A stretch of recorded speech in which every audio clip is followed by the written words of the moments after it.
presentation of Fox Sports.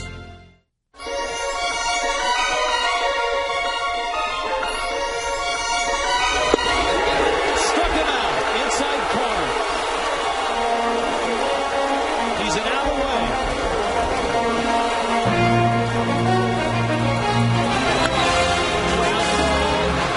Castro, he got it! A perfect game! Roy Halladay, the 20th in Major League history.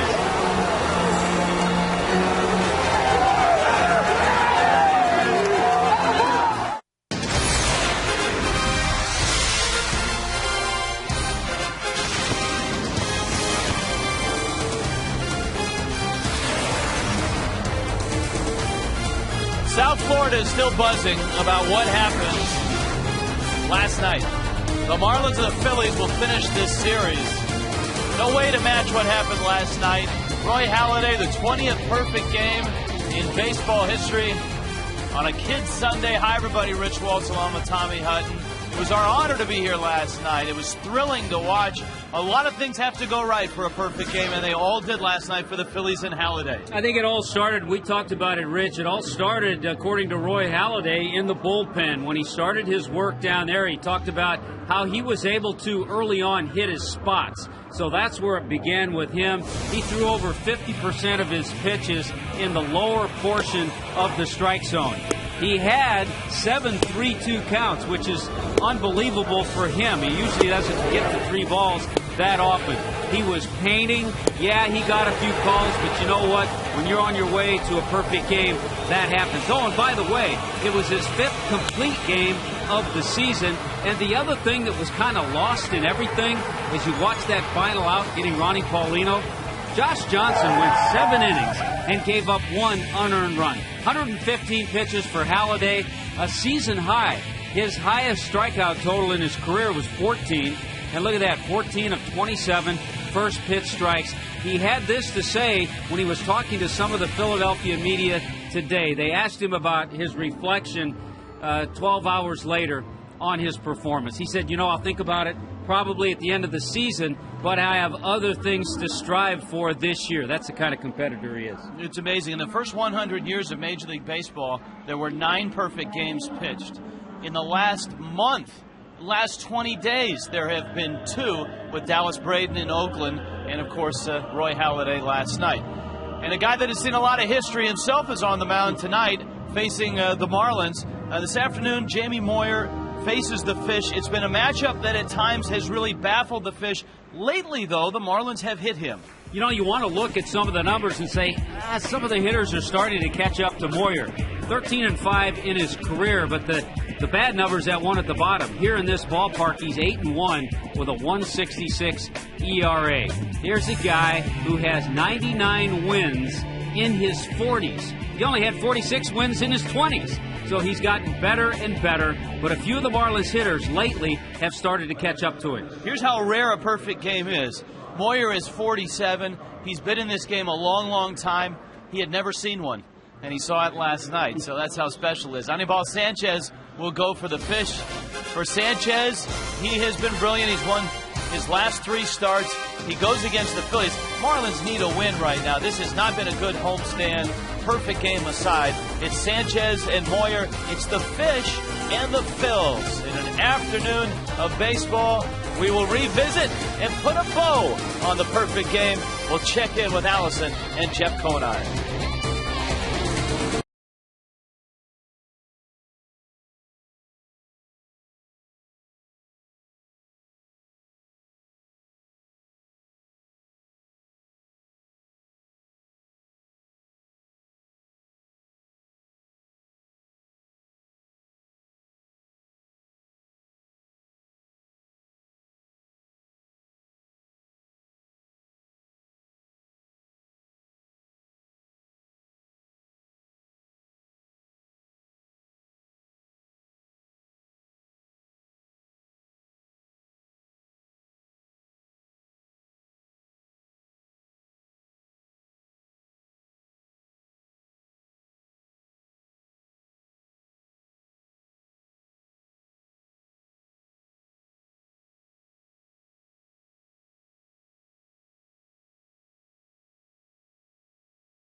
Checkers, little place, big taste.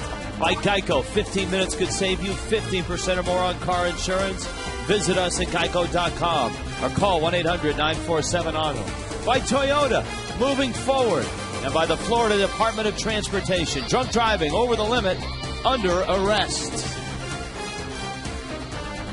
Sun Life Stadium, Marlins and Phillies in the aftermath and the afterglow of a perfect game. With more on that, Allison Williams and Jeff Conine.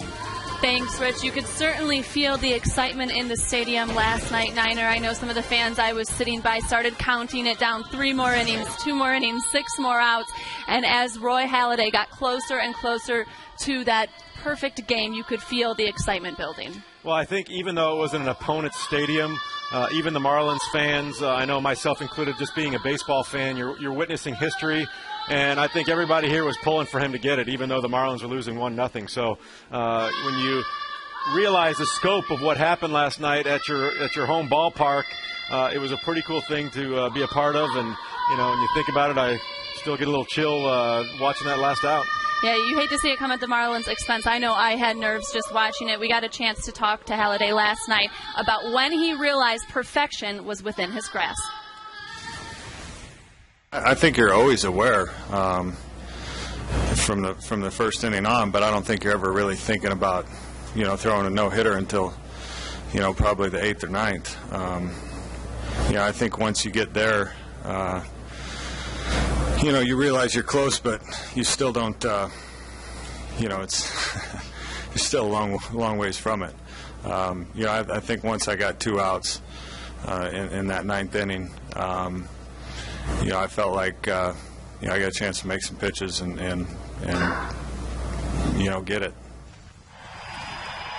Pretty neat to be a part of history. It was a good evening, and on a Kids Sunday, you talk to Roy Halladay, you see how humble he is, how hard he works. Another guy today on the mound, Jamie Moyer, at 47 years old, still going after it because he's a hard worker. And kids, that's what you take from these 2 guys. Another good one. From a perfect game to a perfect day for baseball. We'll have Game 3 of this 3-game series between the Phillies and the Fish. Rich and Tommy with the first pitch. It's all coming up right here on Fox Sports Florida.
Wilson Valdez at short, Chase Utley at second.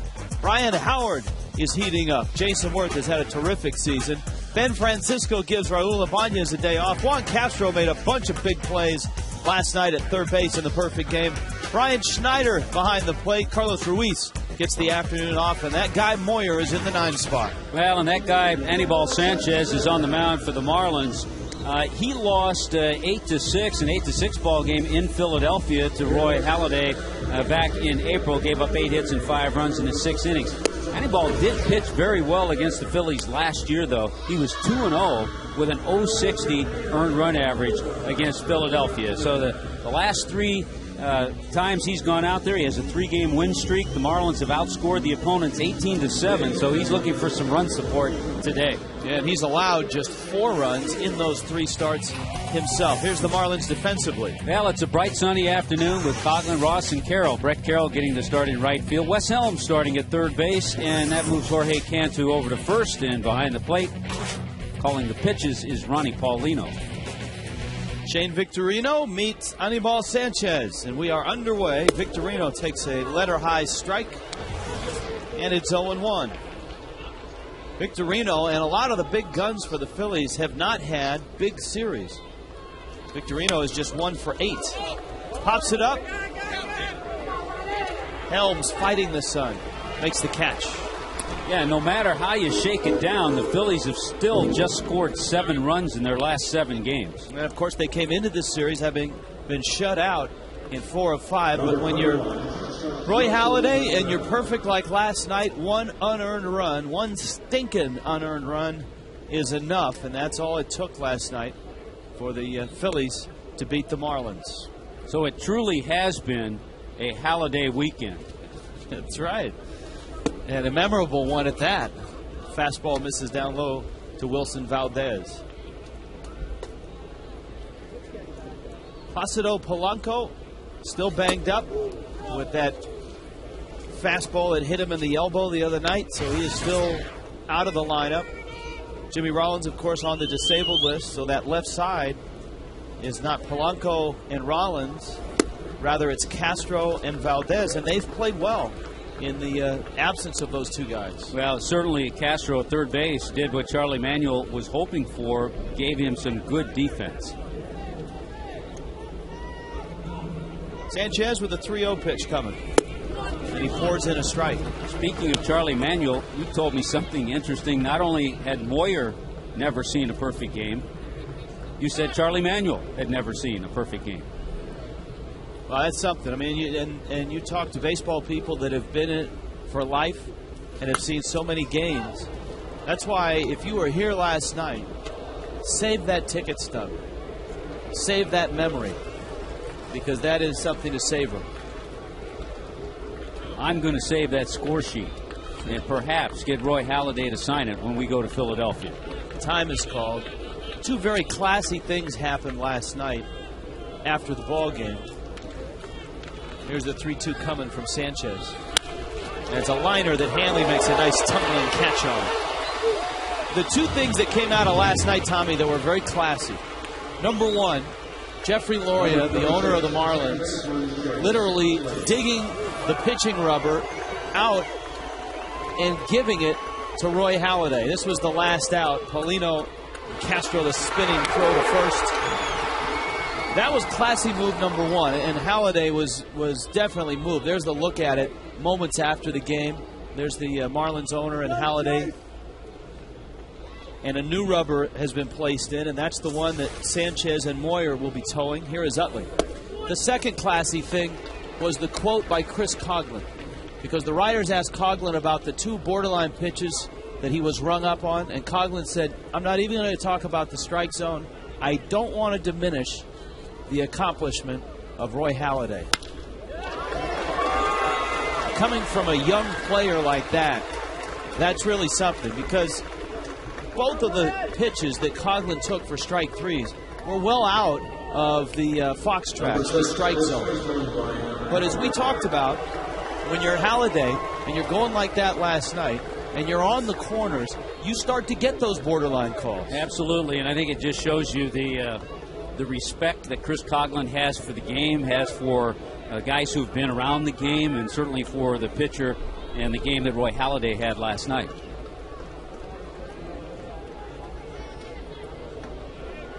Here now is Ryan Howard with Utley singling to right. The Howard shift is on.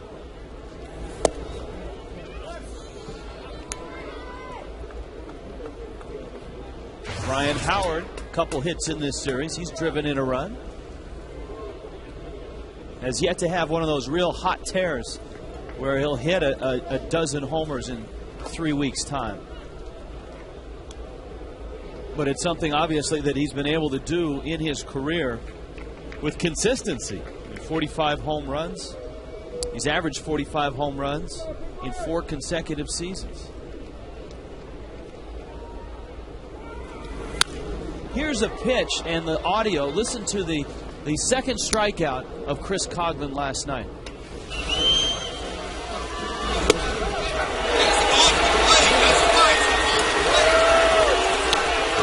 Now, for Coghlan to be that upset at that call, but then after the game, not complain about it, not air it out in the press, that's really something. And here's a look at the pitch. And it was in our Fox tracks off the plate. Howard goes after a high fastball. Good fastball, 92. Climbed the ladder with that pitch. You talked about Howard. 26 home runs in his career against the Marlins, 8 of them here.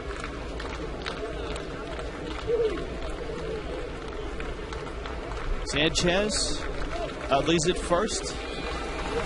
Breaking ball. Ooh. Sanchez thought he had him.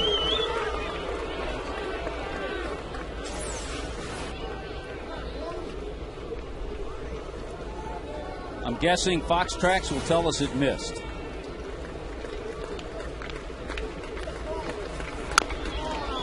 Two had him out front. And the count stays 2 balls, 2 strikes. All right, Tommy. There's another shot. We'll see if it was pitch 4. You were right. And it was in there. I thought it would have missed. It was on the corner. Got a little bit of it. Not only on the corner, but at the letters or wherever that high strike zone is delineated. Yeah, that strike up there is not called too often.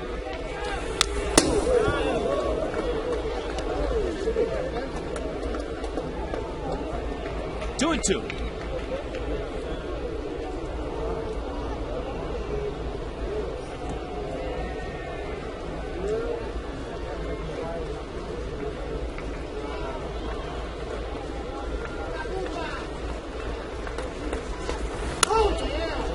Good battle here between Sanchez and Howard. This is an area where Ryan Howard has improved over the years, last few years. Just battling off pitches that normally he would probably just swing and miss, but he's fouled them off, hoping to maybe get a mistake pitch.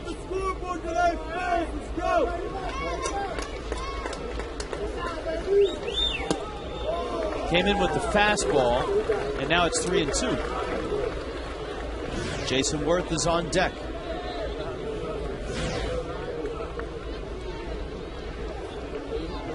This will be the 9th pitch coming to Ryan Howard.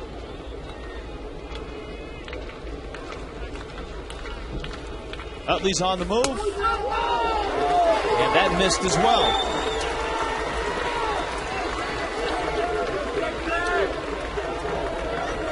Number 28, right fielder Jason Worth. Here comes Jason Worth now.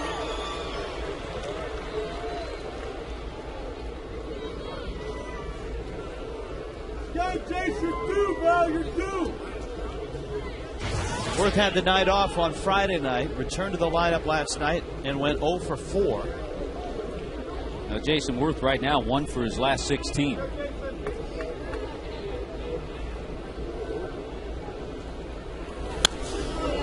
A good fastball by Sanchez, which, as we've talked about, has really been the difference in Sanchez over his last 3 starts.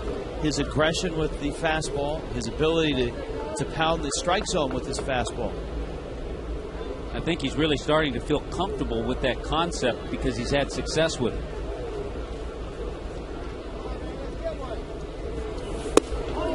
You see a lot of Ronnie Paulino just setting the glove right down the middle of the plate.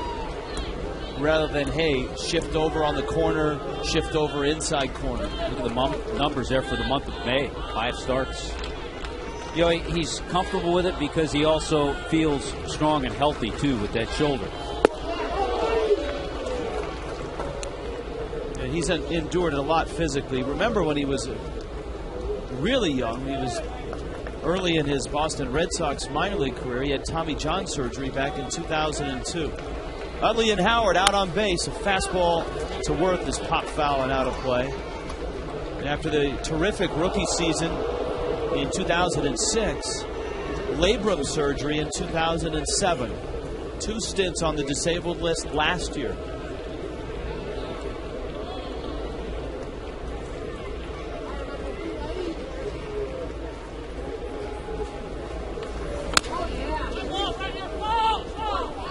Off of Worth's foot. And the count 1-2.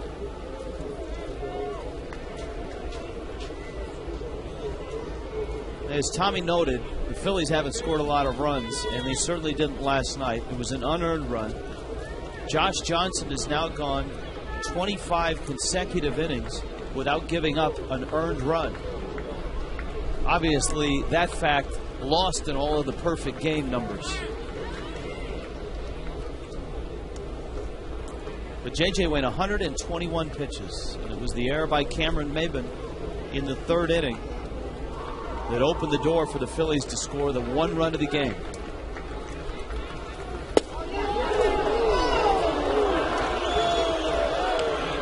Sanchez nibbling at the corner, not getting it, and it's 2-2 now. Let's see what kind of strike zone we have this afternoon. That one was out. Tim Welke is working behind the plate. And that pitch misses high. By the way, Mike DeMuro, who called the perfect game, his father, Lou DeMuro, a longtime Major League umpire, called Jim Palmer's no-hitter in 1969. So a little nice symmetry in the DeMuro family.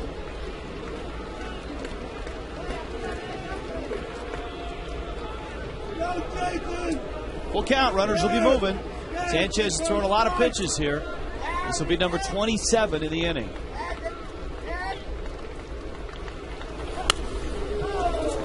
And give the Phillies credit. He's walked just 1, but the Phillies have fought off an awful lot of pitches, a lot of breaking balls. Howard had a long at bat, and now Worth. Well, this will be the 9th pitch coming to Jason Worth. Yeah, they fouled off the pitches that Sanchez has made that have been good pitches. Pitches that at times will be put away pitches.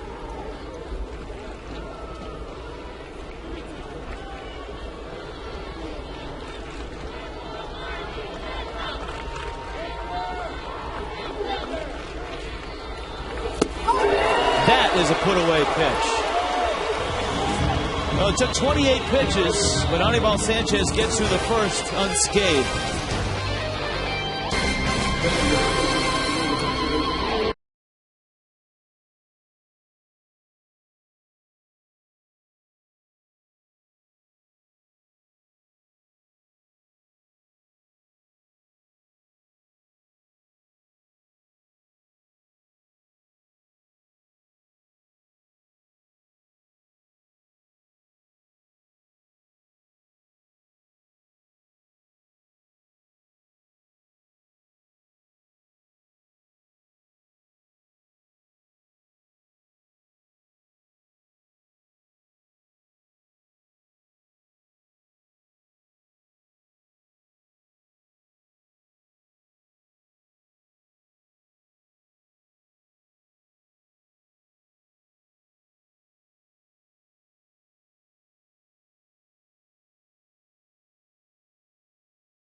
short.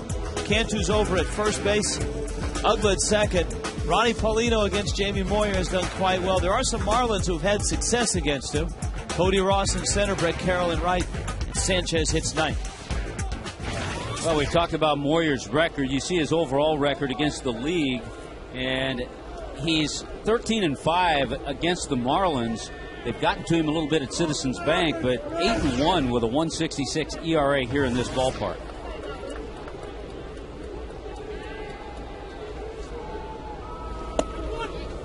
And Moyer opens with a strike to Chris Coughlin, who has faced Moyer and is 5 for 13 against him. Lines it back to the mound. Moyer knocks it down, fires to first. How many times has that happened to Chris Coughlin? You look at his average, all right, 216. How many shots has he hit that could have been base hits, maybe to pick him up, give him a second hit in a game? It's amazing that Moyer is able to knock this down. That was going right at his head. And there was an unfortunate situation in baseball yesterday. David Huff, young pitcher with the Cleveland Indians, took a line drive off the side of his face, hit by A-Rod. Had to come out of the game.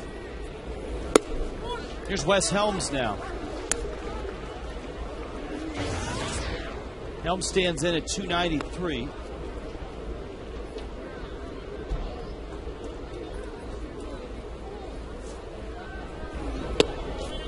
Moyer misses inside. Moyer had his hand in the perfect game last night. Made a little suggestion to Roy Halladay. It was interesting. Halladay in the press conference, somebody asked what changed from his last performance, his worst of the year, where he got knocked around by the Red Sox, to last night where he threw the perfect game. And he said he had talked to Moyer about he felt he was going too much side to side and not front to back on his delivery. And so Moyer made a few suggestions, and he tried it out.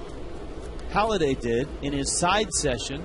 That's the session that starters have between their starts. And he said all of a sudden it clicked back in again. And obviously, as you alluded to, his bullpen last night, he felt very strong, and it certainly translated once he stepped on the mound.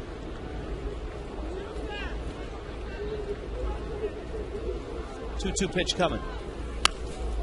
Helms fouls it back. Helms, one of those guys that's had success against Moyer. 7 for 19 with a couple of home runs.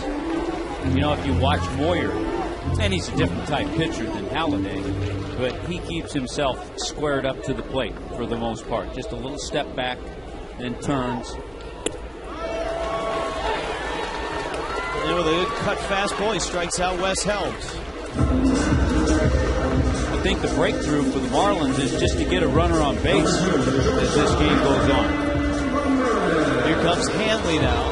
And Hanley has had terrific numbers against Jamie Moyer. He's well over 300, and he has 4 home runs against Moyer.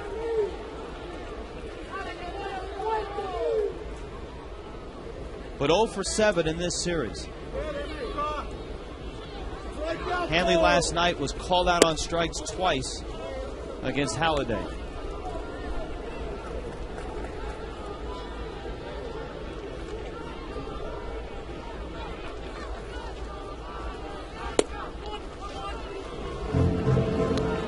A ball and a strike. 47 is Moyer. This is his 619th career start.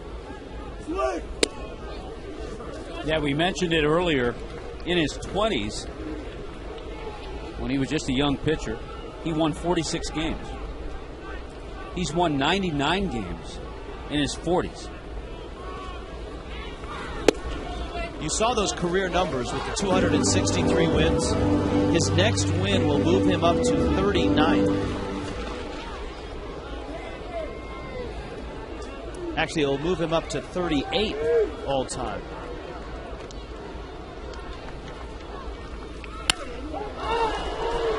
In the air to right, Worth is there. He makes the catch. And the Marlins go down quickly in the first. We're scoreless.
Ben Francisco, Juan Castro, Brian Schneider for the Phillies in the second.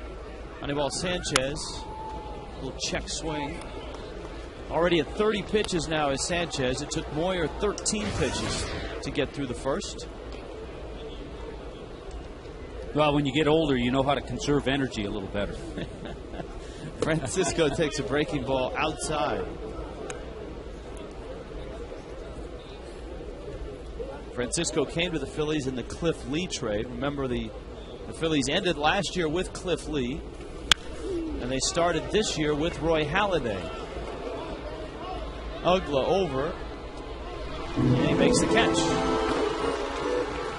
It certainly was a Super Saturday last night, and on June 19th, another Baker Concrete Super Saturday post-game merengue concert with Sergio Vargas and Millie Quezada, following a fireworks spectacular, all presented by the Dominican Republic Ministry of Tourism.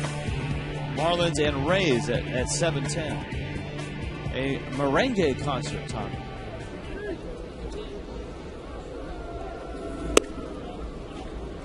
Hey, Rich, on Sundays we like to give kids tips. Look at this routine pop fly. Watch Anibal Sanchez. He goes over, not fast, he doesn't get over there in a hurry, but he covered first base. Into left center, Cody Ross covers that. We'll take a look at it again. Yeah, and the reason being, he had Dan Ugla drifting under the pop fly, and Jorge Cantu, who's playing first base, was back, so first base was vacated. And the tip I'm going to give to young players is that there's always some place for you to go. When the ball's hit, be moving. If you're an outfielder, back up a base. There's always some place for you to be. Brian Schneider now, Phillies backup catcher. Carlos Ruiz was the guy that was front and center in Roy Halladay's press conference last night. He gave a lot of credit to Ruiz. He said that after the fourth or fifth inning, he said he just followed Chooch, which is the nickname they have for the little Panamanian catcher. Just followed his lead.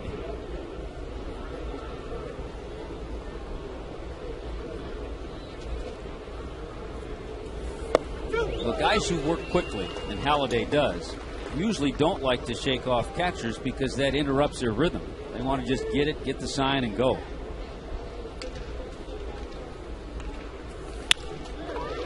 A one-hopper by Ugla into right field.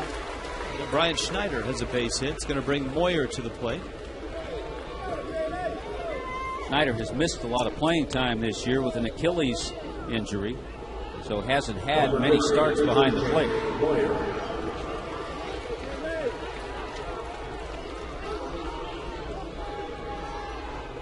Moyer now, old school as always. No batting gloves. Get a little dirt in the hands.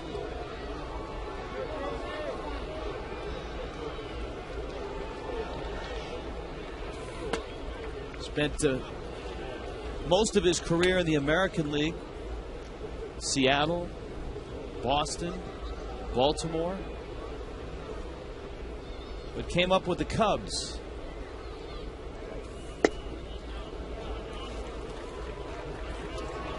Had to look to see if Moyer had thrown anything close to a no-hitter or a perfect game. He threw a two-hitter back in 1986. And that was his rookie year with the Cubs. And that was in Montreal against the Expos. And Anibal Sanchez was 2 years old then. Here's another odd thing. The list of perfect games going back the last few years. Randy Johnson threw one in 2004. You see Moyer's career numbers at the plate. The next no-hitter from that perfect game wasn't until 2006. I mean, there have been 3 no-hitters thrown in the big leagues this year, the 2 perfect games, and Ubaldo Jimenez no-hitter. But from 2004 and Randy Johnson's perfect game.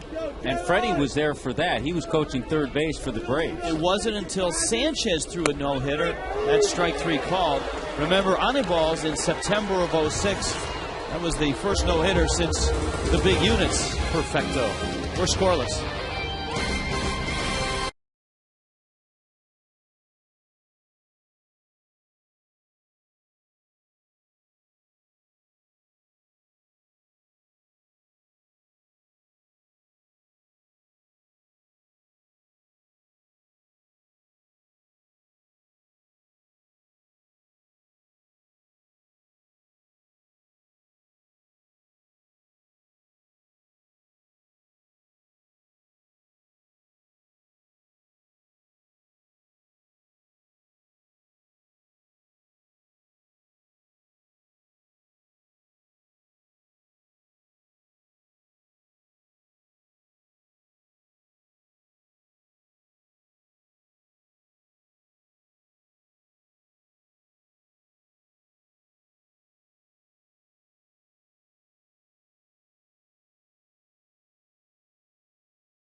All right, Kid Sunday, scoreless ball game. Bottom of the second, Marlins go to work on Jamie Moyer.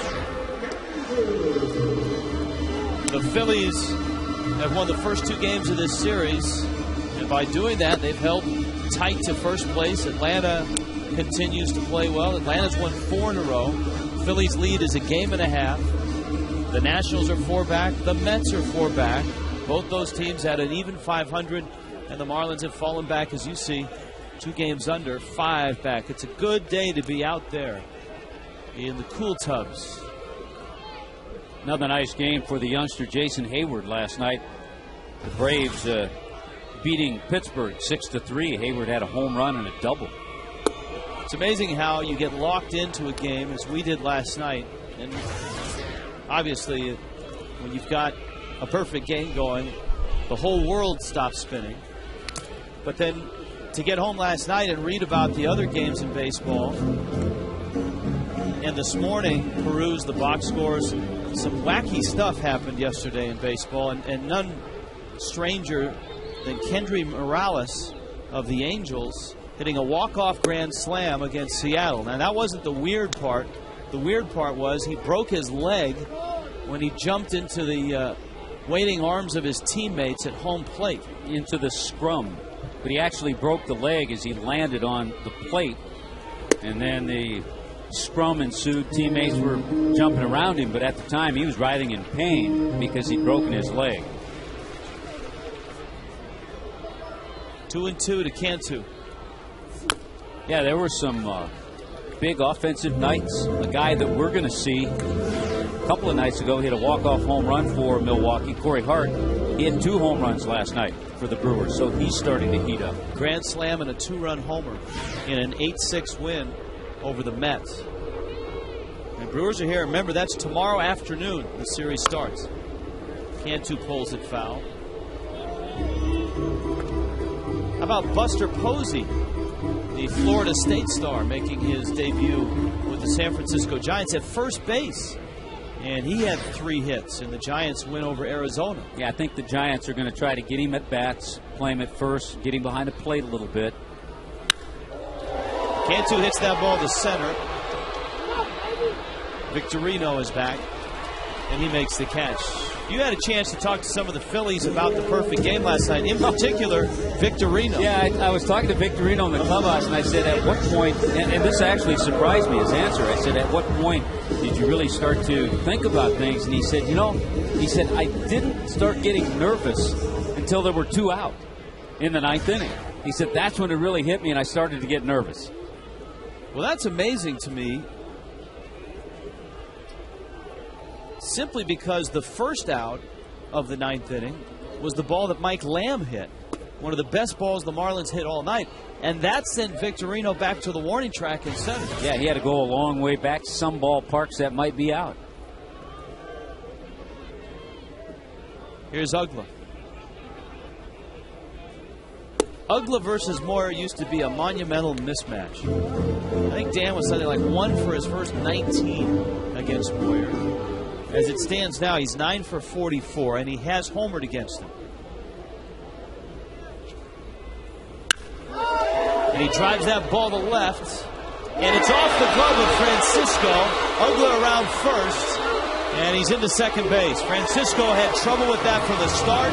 He got turned around. He made a stab for it.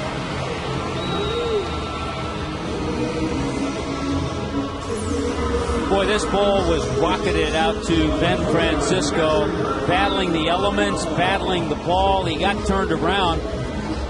I think it should be a double. You could give him an error. Yeah, it should be caught, but I think you could give him a double because of the elements and because of how hard that ball was hit. Ugla's at second regardless. It's a little different than the ball that got over the head of Cameron Maben last night. Here's Paulino. In what sense?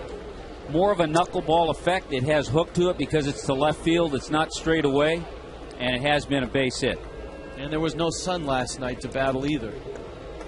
So it's a double for Ugla. Paulino, Moyer joked yesterday that Paulino would be spending the night on the couch in Freddie Gonzalez's office just to make sure that Freddie put him on the lineup card.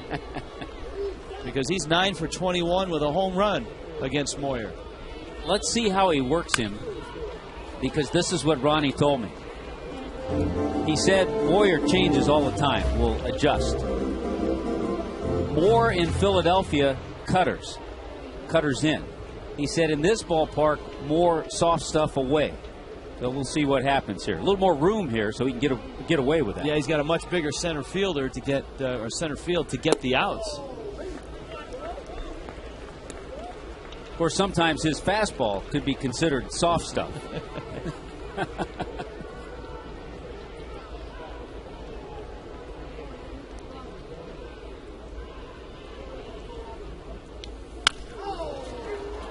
Chopper towards third.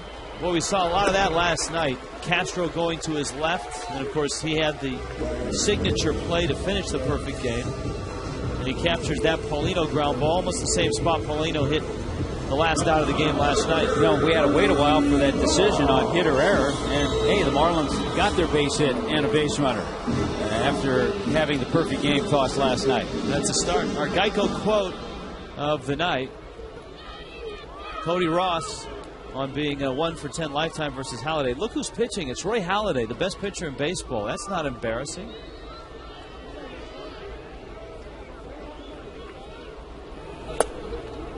Yeah, before the Dan Uggla double, Marlins had been retired 33 straight times. In one of the Moyer starts against the Marlins in Philadelphia, he took a no-hitter deep into the 7th inning. And it was Miguel Cabrera who broke it up with a double down the left field line.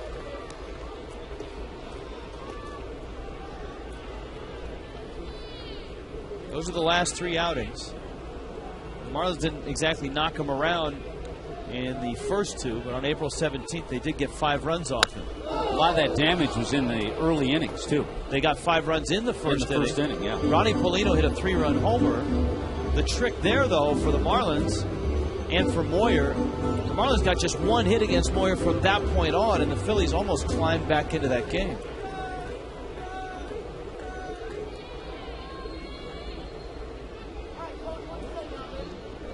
Uggla at second. Let's see what Cody gets on 1 and 2. High pop. Could be trouble. Howard, Utley. And it's Utley who makes the catch. Marlins get their first hit in a couple days, but leave that runner.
Marlins and Phillies in the third, scoreless. Marlins do have a hit. The Phillies have a couple.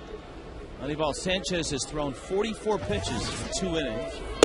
Moyer's pitch count is actually up to 32, and there's strike 1 to the top of the order, and Shane Victorino with Wilson Valdez and Chase Utley behind him. Sanchez Drops one in the dirt.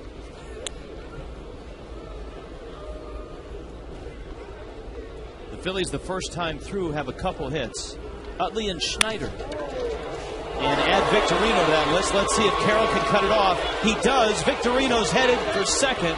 And BC's throw is a little offline. Nice play by Carroll, though, because that's got triple written all over it if it gets to the wall. Yeah, and you have a guy who can run, and Shane Victorino, 5 triples on the year. This ball is stung just out of the reach of Dan Uggla. But here comes Brett Carroll cutting it off, trying to get that throw back in, but he made a good play just to hold Victorino to the double.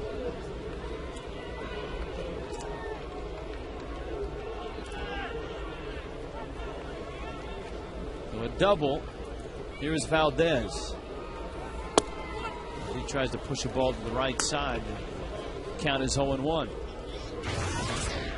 Valdez has had a good series, 4 for 9 now in the series, but he's up there with a purpose, trying to move Victorino over to third.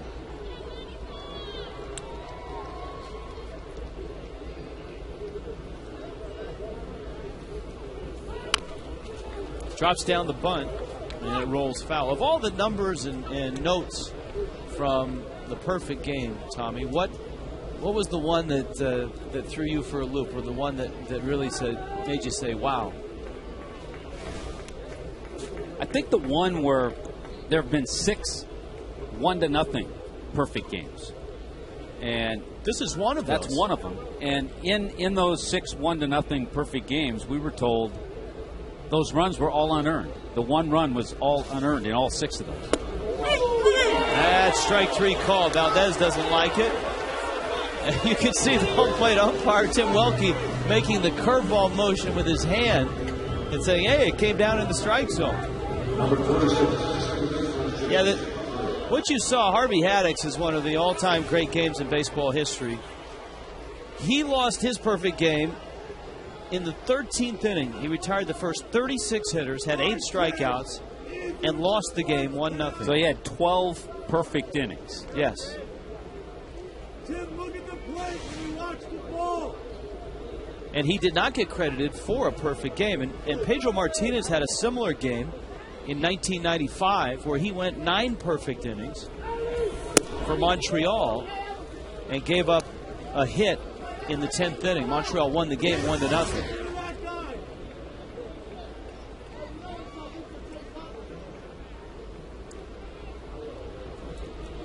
There is Victorino.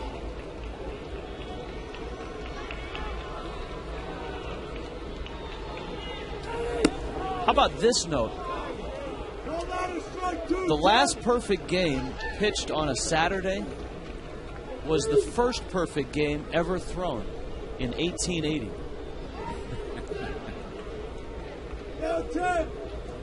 That was by Lee Richmond.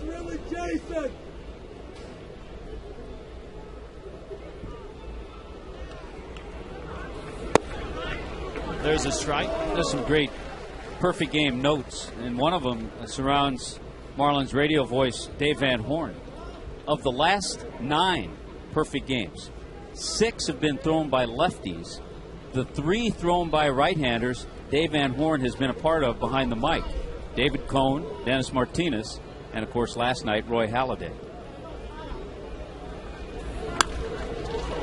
A scorching one hopper that Cantu smothers. Sanchez is over to cover. And Utley is retired. Victorino is now 90 feet away. And here comes Ryan Howard. The number of strikeouts in perfect games is another interesting note. The most strikeouts in a perfect game, 14 by Sandy Koufax. Randy Johnson had 13 in his perfect game.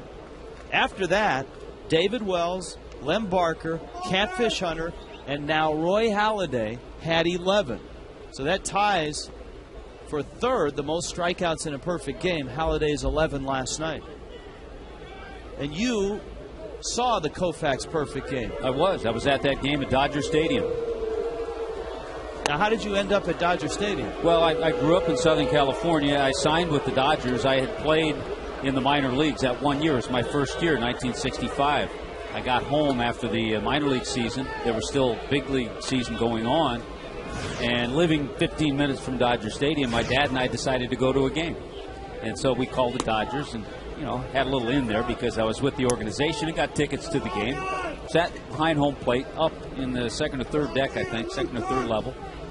And in that game, Bob Henley with the Cubs threw a one-hitter. And so there was only one hit in that ball game. And I assume the run was unearned. The run was unearned, yeah. Oh, walk to Howard. And here comes Worth. Not taking any chances. Freddie Gonzalez decides he would rather have Anibal Sanchez go after Jason Worth.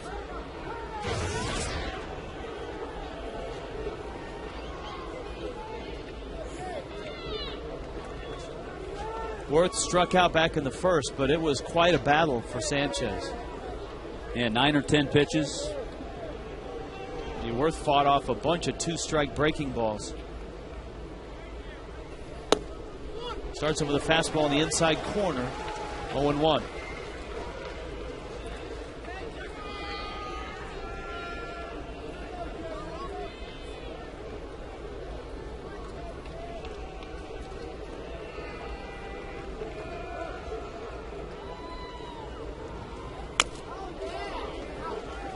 We always have fun, Rich, when we find lookalikes. At least in our minds, we think some players look like other stars. How about professional wrestler The Edge? See, I did not know that you had a background in professional wrestling, that you would recognize The Edge. That one is fouled back. I should have known because on occasion Tommy will wear a cape into the broadcast booth, much like many of the great professional wrestlers. Many of the great, yeah. Haystack Calhoun. I don't think he wore a cape. Here's the 0-2. He struck him out again. Anibal Sanchez punches out Jason Worth. The Phillies leave a couple more. They've stranded 5. That looks nice in X mode.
Williams. Allison? Hey guys, here with Jamie Moyer's better half, his wife Karen, and you made a decision at the beginning of this year that you were going to make it to every one of his starts. Why was that?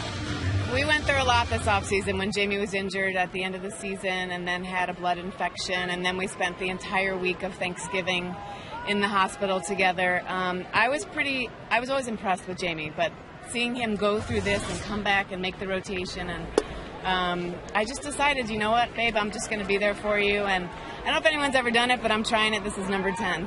How's it going so far? It's good, other than our snow out in Denver, which was really odd. I had to stretch my schedule a little bit and figure that out. But everybody knows that I'm committed to this, and I think they appreciate that I'm doing it. The kids, I think it's a good example. So it's fun, and he never ceases to amaze me. And it's appropriate that he's pitching here on Kids Sunday because you guys have 8 kids, and I know you've said he's a bit of a kid at heart. Oh yeah, for sure. I don't think any of these guys really ever grow up. They're living their dream, and we do. We have 8 kids. We're truly blessed. Yeah, there's one right now. Say hi, Grady. I'm not giving you money yet. Just a minute. Another good day at the ballpark for all of them. And for you, I have to ask you, how do you do it? 22 years of marriage, 8 kids, 7 teams. What's the secret? You know what? I think because we've been on so many teams, we've had to adjust. And I swear every day we've got something to adjust. If it's a rain out in one of their games or just in school or whatever. We've learned that home is wherever you are. We have built a foundation a long time ago as a couple to commit to being together as a family. And now, as Daddy gets older and one off to college soon, I think that we just appreciate our time together. And really quick before we go, tell us about the T-shirts that you're going to be making. I love them. Okay, so Jamie is behind Robin Roberts in the 500 Club, and that is giving up 500 home runs. And I thought that you got to have a sense of humor when you've been in the game this long. And so what I'm going to do is have a T-shirt made. I already have it designed where the 500 home run hitters are all listed on the front with how many they hit, and then on the back there's only 2. And when Jamie reaches that number, hopefully not today, we will put his name on the back with Robin Roberts, and that's in good company. And regardless, I think it's great that Jamie's had such a long career, and the home runs, like I said, you gotta have a sense of humor. But for Jamie, I think as he tries to get to 300 wins, it's equally as important. Just speaks to his longevity here in the big leagues. Karen, thank you so much for your time, guys. All right, great stuff. That one fouled at the plate. Here's the list of home runs allowed in Major League history, and Moyer is 4 shy of Robin Roberts. Tommy, look at the names on this list. Robin Roberts, Fergie Jenkins, Phil Niekro, and Don Sutton. The all other Hall of Famers. All Hall of Famers. Jamie Moyer has a better winning percentage than all 4 of those guys. That's amazing. He's at 263 and 199 coming into this afternoon ball game. The 1-2 pitch. That is strike 3 called. Down goes Coughlin. Moyer has given up just a double to Ugla. And the Marlins and the Phillies are scoreless. Sound familiar?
Ben Francisco is waiting. And Sanchez catches the corner. Francisco, Juan Castro, Brian Schneider. In the fourth, Sanchez has already thrown 63 pitches. And that ball is hit hard to left field and deep. And Coghlan runs it down. There's one out here in the fourth inning. You can become a Marlins season ticket holder in 2010 and enjoy the best savings and benefits in the major leagues. A variety of plans start at just $85. Plus, seat selection in the new Marlins ballpark begins this season for current season ticket holders. 1-877-MARLINS. Juan Castro now. Coghlan getting a workout out in left field. Yeah, but a couple of quick outs, and that's good for Anibal Sanchez. He needs that. AT&T Trivia question time. Crack staff did such a nice job last night. Flipped the phone between 74 and 90. Mike Schmidt made 16 opening day starts at third base. Who started at third base in 1991?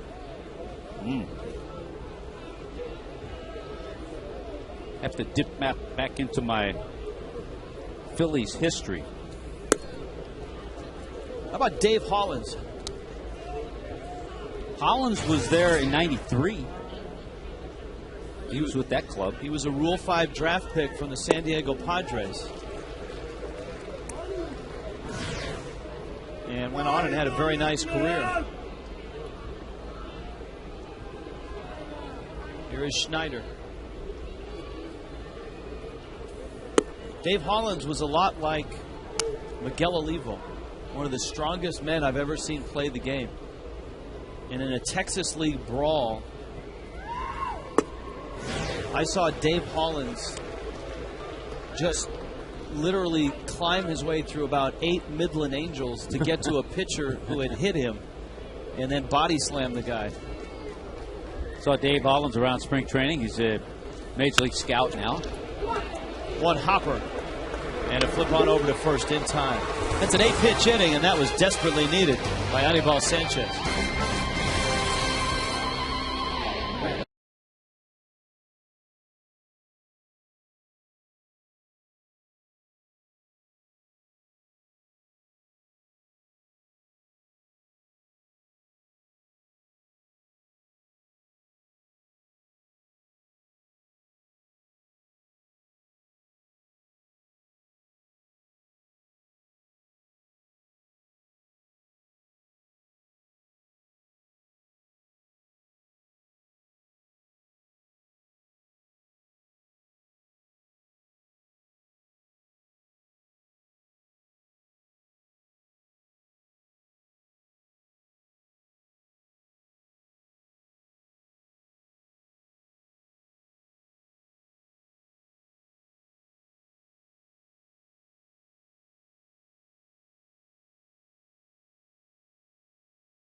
Marlins and the Phillies. Glad you're with us today on this Memorial Day weekend. Remember, tomorrow is a 1 o'clock game. Marlins and Brewers. 12:30 start for Marlins Live. This afternoon, we've got Jamie Moyer and Anibal Sanchez hooked up in a scoreless match. This is fun to watch. Ryan Braun and Prince Fielder in town. It'll be Nate Robertson and left-hander Chris Narveson. Narveson, Robertson, Helms, Hanley, Cantu. Now, speaking of left-handers, you were talking a couple of innings ago. We mentioned Miguel Cabrera, who had a 3-homer night the other night for the Tigers. I saw where the Tigers designated for assignment Dontrell Willis. Yeah, I saw that last night too. That's a sad note, but hopefully Dontrell can find someplace and get it back on track.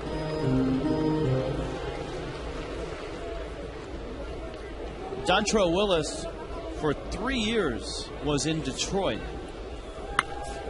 And remember, the Tigers signed him to a 3-year, $29 million contract. And he's being paid $12 million this year. So the Tigers are laying out a lot of money for Dontrell Willis and Nate Robertson. Yes, absolutely. In his 3 years in Detroit, Willis was 2-8 with a 6.86 ERA for $29 million. 1-2. And it's inside. And of course, when you're designated for assignment, there's a 10-day period where another team can claim you. If they do, that team is on the hook for your salary, so no team is going to claim him. And then if he doesn't accept that assignment, there's a drive to right center field. Victorino racing, and he's there and makes the catch. He's the flying Hawaiian for a reason. He covers a lot of ground. Well, he's won a couple of Gold Gloves out there, and you're right, he does cover a lot of ground, and he showed it on that line drive that was hit well by Wes Helms. Fox Exmo all over it. And look at the concentration as he watches the ball in his glove. Yeah, if you don't accept that assignment, then you become a free agent, and whoever gets you can just pay you the minimum prorated for the rest of the season. And in those 10 days, if there's a club that's interested, some teams will get calls about guys and say, as Hanley lines one, that's a sliding stop by Castro. Boy, the Marlins are starting to hit it on the button against Moyer, but without any results. Think of some of the shots today. The first batter, Chris Cotton's line drive right back to Jamie Moyer. 2 hard-hit line drive outs here in this inning. Brett Carroll hit maybe the hardest of the day, his liner to left that Francisco caught. So this one spins around the third baseman, Juan Castro. And here is Cantu. He is 0 for 1.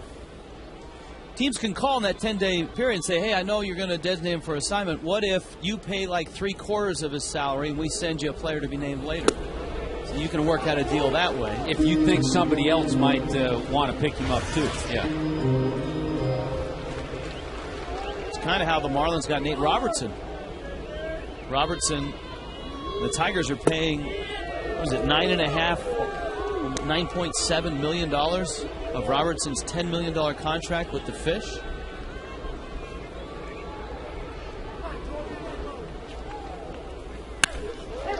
Another hot smash.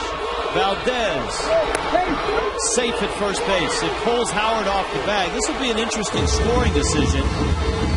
And it's going to go as an E6. Tough error. He certainly had it in time. But this ball is stung. Another hard-hit ball. He keeps it in front of him. And then realizes he has time with the runner Jorge Cantu, but his throw pulls off the first baseman Ryan Howard. A good play by Valdez to keep it in front of him. Bare hands it, and the throw a little bit offline. So he probably is given the error more for the throw than for not catching it clean. Yeah. Here's Ugla. Now, Ugla hit a line drive that the Phillies didn't catch. It was out in left field. It turned Ben Francisco, the left fielder, around. It glanced off of his glove, but it was ruled a double.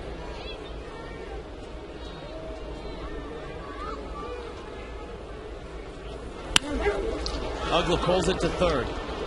Castro on to second. Utley is there. Marlins are done in the fourth. We are scoreless. Going to the fifth.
Moyer. We have talked, Rich, about what Moyer has done against the Marlins with his pitching. He has 49 career hits. 7 against the Marlins. That's the most against any team. He's got 13 wins against the Marlins.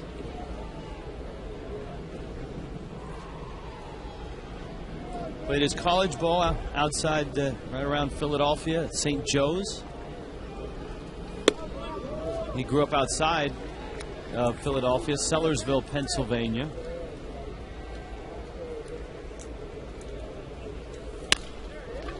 And he hits a chopper out towards Hanley. And he's thrown out.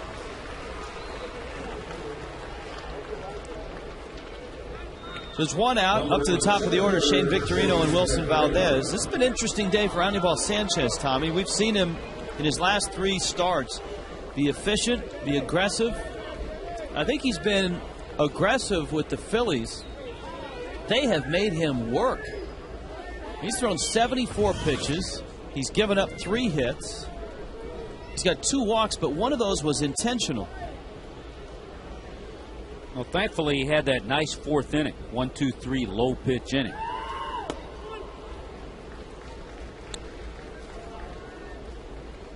Sanchez comes into this ball game at 4-2. Victorino's double was in the 3rd. They threw 28 pitches in that 1st inning. 4th inning, just 8, so that really helped his cause. Not quite the same dramatic difference as Josh Johnson. We talked about it last night. Lefties came into the game hitting 150 against JJ. Left-handers hitting 238 against Anibal Sanchez. Right-handers hitting 290. Speaking of JJ, he got the loss last night. His ERA went from 2.43 down to 2.19 with 7 innings without an earned run. And Sanchez, his 5th strikeout. Good sharp breaking ball. Yeah, just buried that in on the hands of Victorino. And here comes Valdez. Number 21, shortstop Wilson Valdez.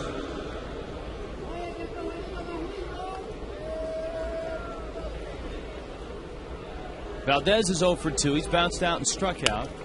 Drops down a bunt. Sanchez gets there. Hey! Ole! Can't do it. First base. Picks it. Wow. And I think that even surprised Jorge. Here's a look in Fox Exmo.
Marooney, hey, South Florida, when you need a car, truck, or van, well, you get a call, 1-877-Marooney.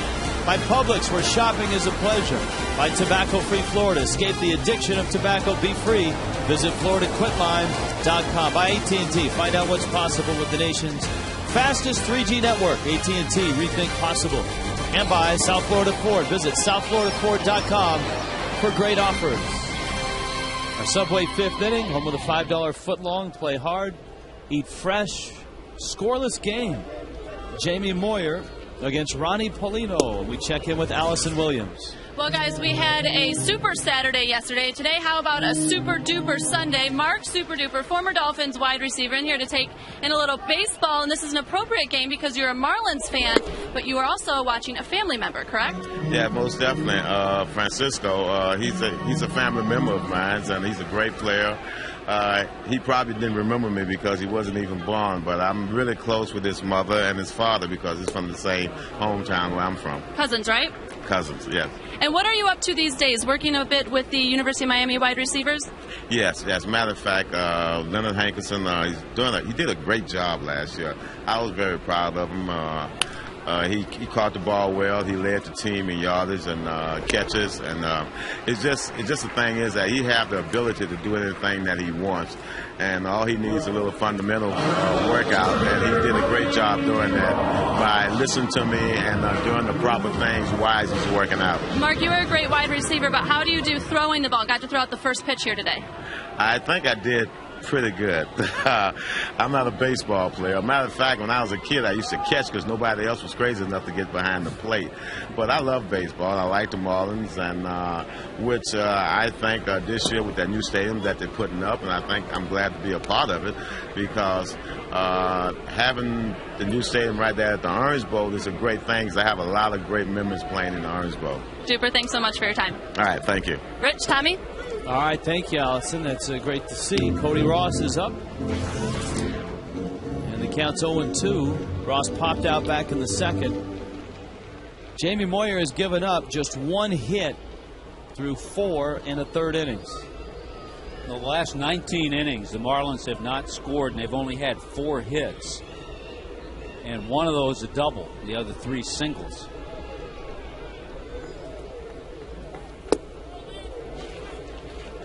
Moyer misses.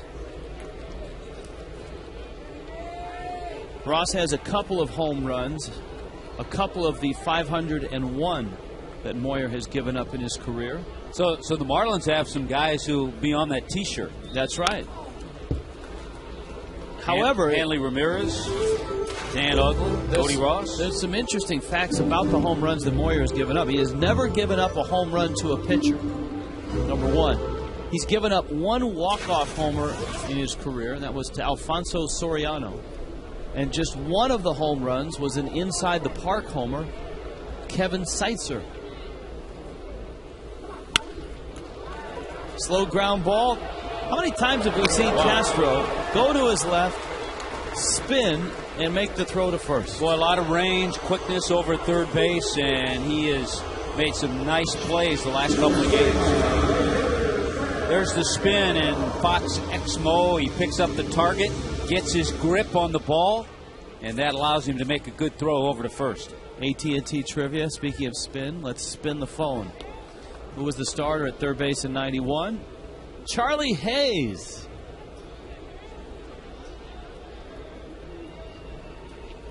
I don't think I would have come up with Charlie Hayes. No, I thought Dave Hollins was Yeah, I there. thought that was a good one. I was with you on that one. Here's BC. Carroll hit a line drive to left that found the glove of Mark Duper's cousin, Ben Francisco.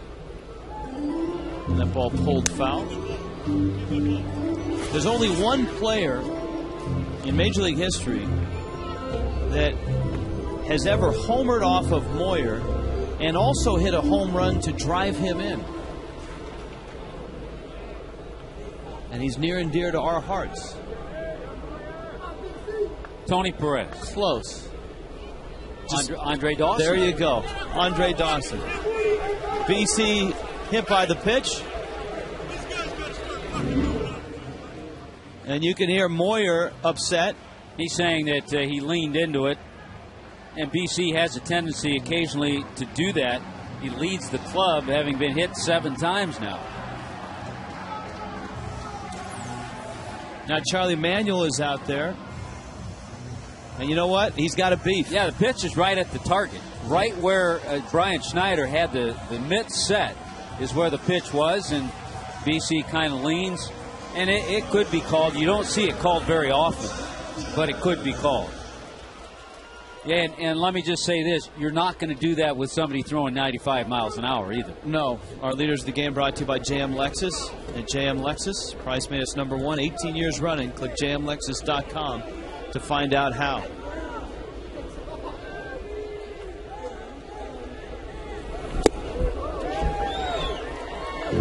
Yeah, all those other players on that list are guys who are in there every day, just about.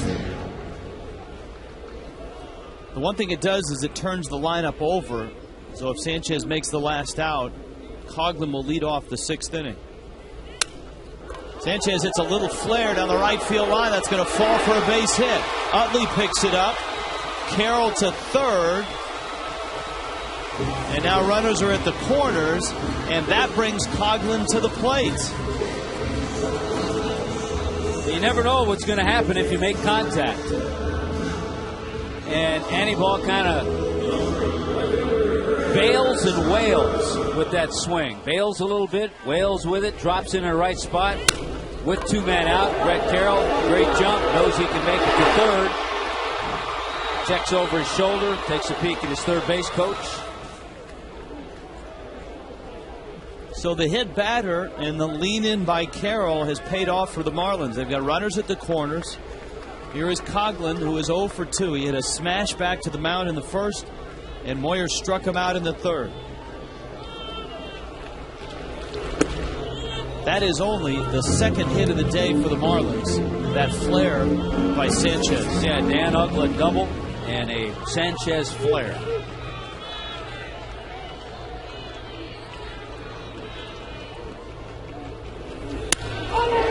Coughlin to left. Francisco there, and he makes the catch. And the Marlins leave 2. We've played 5. Scoreless.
Scoreless ball game. Baseball is a game that will test your patience, test your fortitude, and Chris Coughlin is being tested right now. Well, he lined back to the mound his first time up. This ball with runners at first and third, he hits sharply, slices back toward Ben Francisco, and a frustrated Chris Coughlin will now have to go out and play defense. But it is a game that'll bring you to your knees.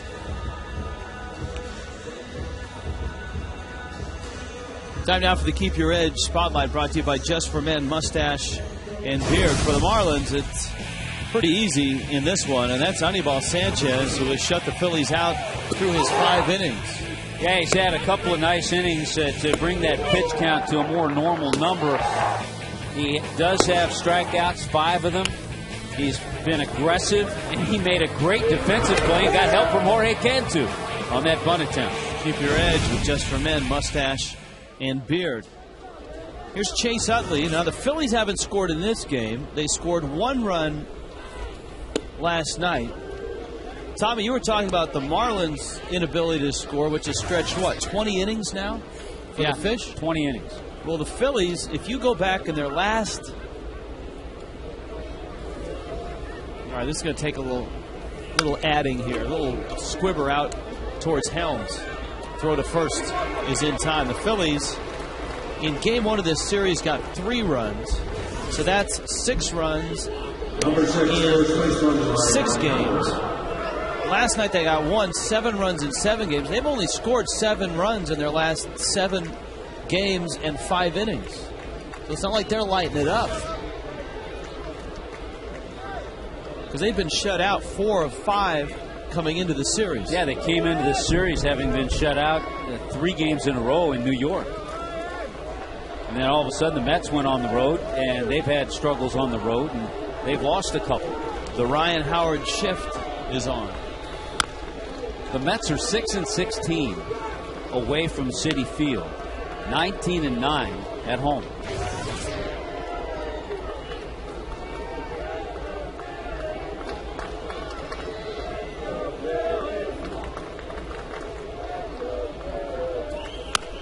Yet the best team at home in the East is not the Mets. It's the Atlanta Braves. They're 15-6 at home. And the Braves have won 4 in a row. They're a game and a half behind these Phillies. Yeah, the Marlins, the only team in the National League East below 500 at home.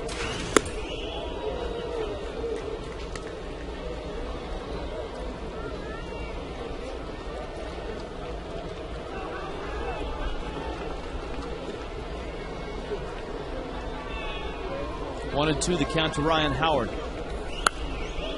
Sanchez with a good fastball. 85 pitches now for Sanchez, who is 26. 6 feet tall, his weight down to about 175, 180. Dropped 25 pounds from last year. Oh, gorgeous pitch. Change speeds, floated over at 85. Got them all working, and there's the good changeup, and that's why he has held lefties to a .238 batting average coming into this game. Same thing with Josh Johnson. Improved changeups, and you can see how Ryan Howard, Fox Exmo, showing just a little bit enough out front that he missed it. 6 strikeouts for Sanchez. He has the 2 walks, 1 of those intentionally. Twice he has struck Worth out, and he opens him with a strike. It's 0-1.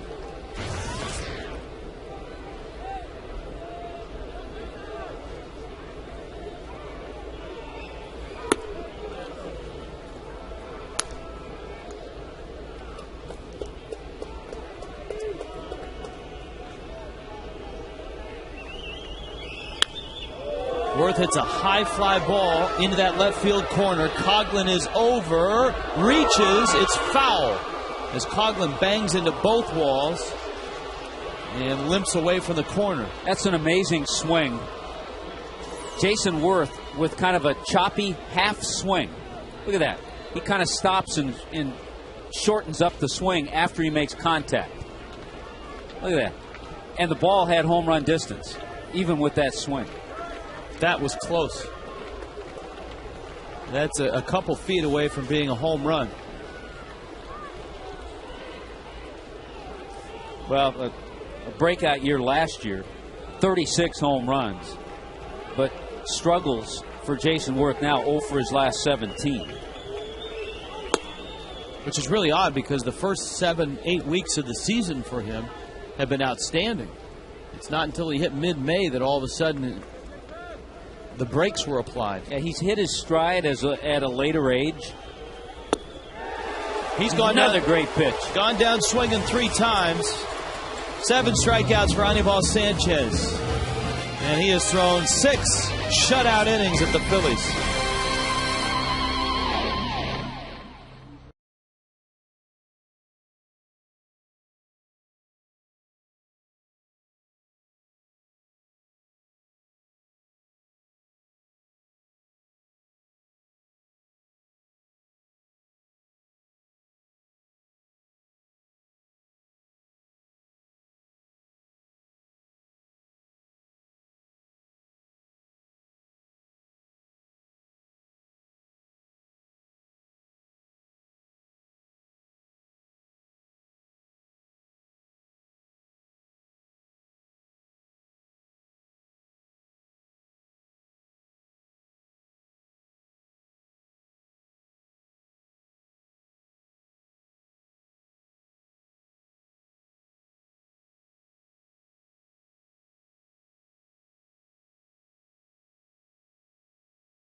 saw. There's 8 of them. They're filling up half of the family section. And there's little Billy. Next Kid Sunday is a family Sunday on the 20th. The Rays are in town, and you can celebrate Father's Day at the ballpark. First 5,000 dads get a Marlins golf set, courtesy of Preferred Care Partners. Play catch with Dad on the field after the game. 1-877-Marlins. Can't beat that. Unlike Roy Halladay last night, who had 7 3-ball counts, Jamie Moyer's only had 2 to this point. He's been very efficient. So the Marlins didn't get a base runner last night. In this one, they have just 2 hits. Moyer has hit a batter. And the Phillies have committed an error, and that's going to be a base hit. They got one by Juan Castro. Off the edge of his glove, Helms opens the 6th with a base hit. That's amazing in itself, the way Castro's made just about every play down there. West gets jammed just a little bit, but got enough of it, just ticked off the glove of Castro. Fox Exmo.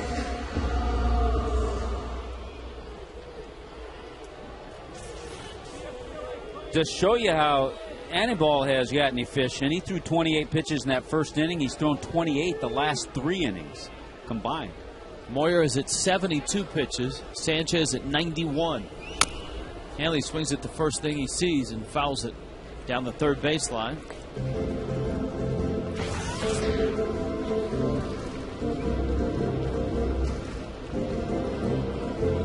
Hanley lined to third his last time up. He flied to right back in the first. Yeah, Hanley 0 for 9 in this series.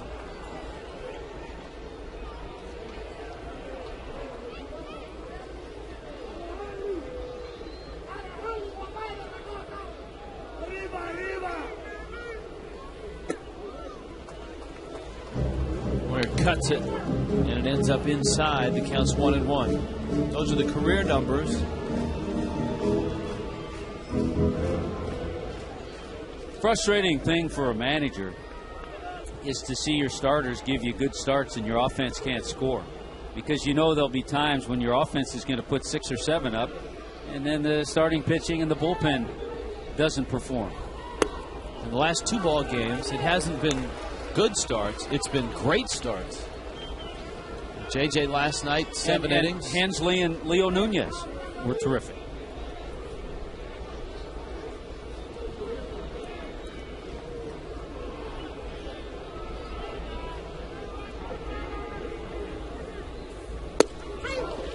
That 2-1 pitch caught the corner. It's 2-2.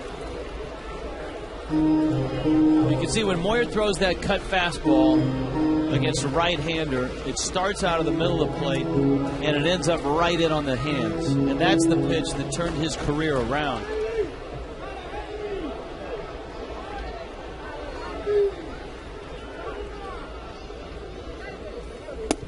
Yeah, his first 7 years as a major leaguer, he was 51-70.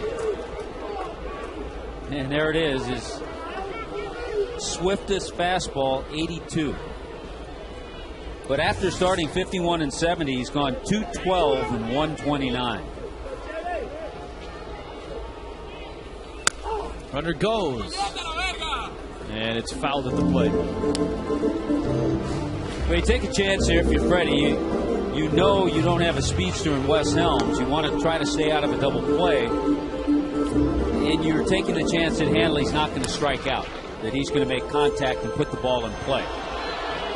Now, if you're Wes, you just have to make sure you don't get picked off. Yeah, because Moyer does have a good move to first. Another 3-2 coming to Hanley.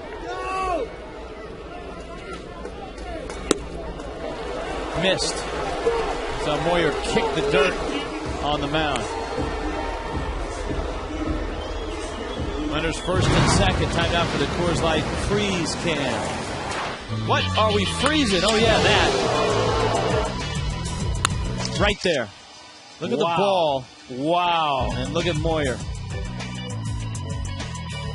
At 47, he still has the reaction time to save himself. Frostbrewed Coors Light freeze can. Now it's Cantu. And Moyer's in a bit of a jam. Cantu, a line drive at Utley, flipped the second double play. Helms slipped. He tried to stop and go back and lost his footing. And just like that, the Phillies have 2 outs. Again, you couldn't hit it any better. You have a good approach. Jorge Cantu trying to stay back, go the other way. Hits the hard line drive and a slip on Wes Helms' part. 2 steps, the slip, and he's nailed at second. Wow. And yet another line drive. Anibal Sanchez can only watch and hope that he can keep putting zeros up as well. Ugla now has doubled and bounced into a fielder's choice. Hanley bluffs, and Moyer chases him back.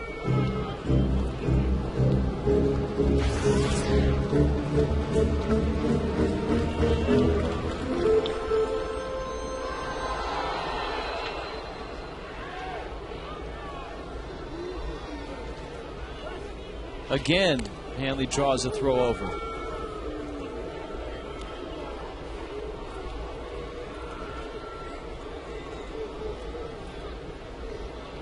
No pickoffs this year. He is slow to the plate if you read the lefty's move correctly.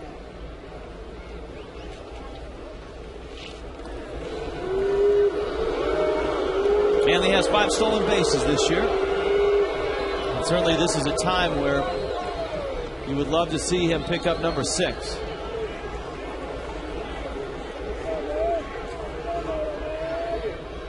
Ugla has been waiting patiently for a pitch for the last 3 minutes. And Moyer will do that too. He'll go over there 4 or 5 times in a row.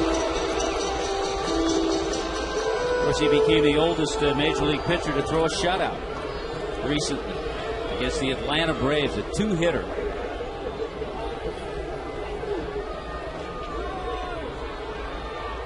He's going over there again.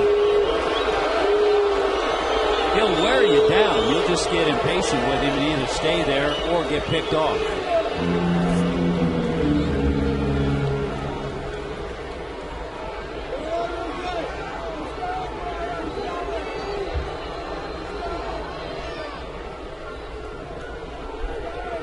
Hanley's running, got a good jump. Schneider's throw not nearly in time. Hanley nearly knocks Utley into center field with a pop-up slide.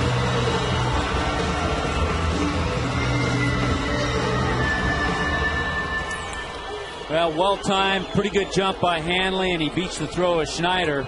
And that's a good play. With 2 out, he was thinking along with Jamie Moyer. They both knew he was going to try to get into scoring position. Hanley wanted to. And Fox Exmo shows you a great slide. Hanley's 6th stolen base of the year. It was a strike to Ugla, and that's inside. Counts 1 ball, 1 strike. Not a good year with runners in scoring position for Ugla.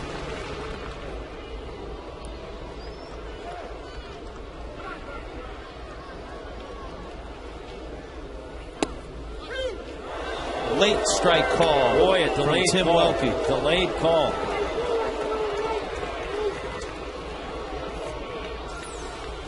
Fox Tracks brought to you by Toyota. It's out just off the plate.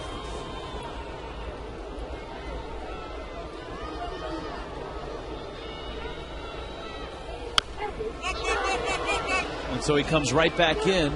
Ugla fights it off, counts 1 and 2.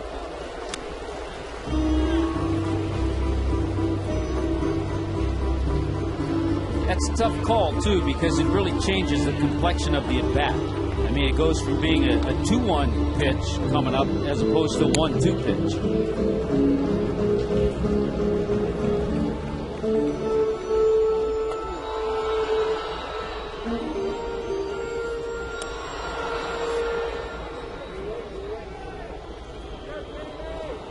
Moyer wants a new baseball. Aren't too many left-handers in the history of the game that have won more games than Moyer. He is 3 behind Epa Rixey for 9th all time by left-handers. Jim Cott is 8th, 283 wins. Moyer, of course, at 263.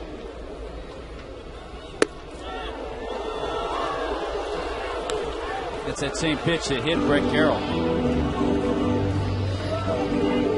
Counts 2-2. Tommy John is 7th on that list at 288.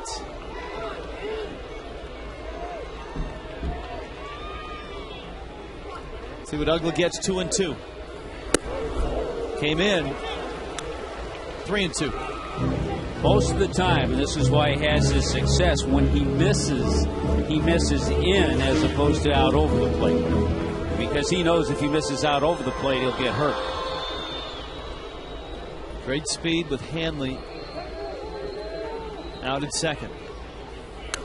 Uggla fouls it back. This is an at-bat that 2 years ago, Dan Uggla would have been gone a long time ago when he was, what, 1 for 19 or 1 for 20 against Moyer to start his career.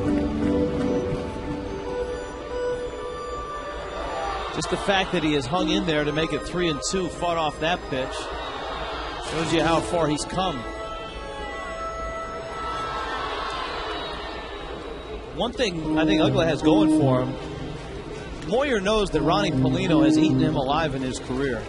And Paulino is on deck. It was Paulino that hit the 3-run home run on April 17th in the Marlins win over Moyer in Philadelphia. 3-2 coming. Once again, that cutter in, but just a little bit off the plate. That's about the best thing Dan Uggla can do with it. Hit it hard, but foul. As we showed you earlier, Moyer has given up more home runs in the history of the game than anybody except one. He's probably given up more foul ball home runs than anybody in the game. That's inside. He lost Uggla. Now he has to face Paulino. We told you about April 17th. This was the at-bat that changed that game in the first. Big fly from Ronnie Paulino jump-started the Marlins offense in Philadelphia. Paulino has pulled 2 ground balls to the left side. One to Castro at third, one to Valdez at short.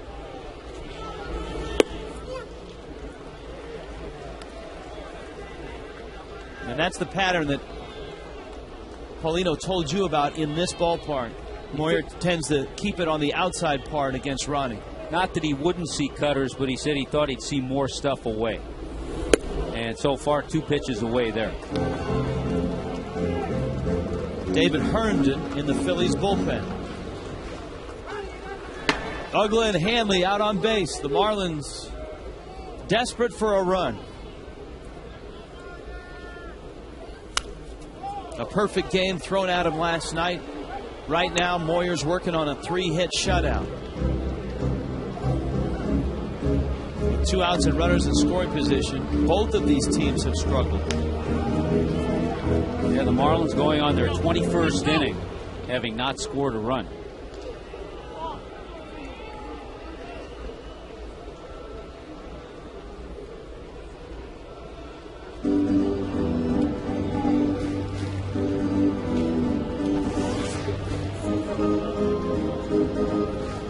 His highest pitch inning right here.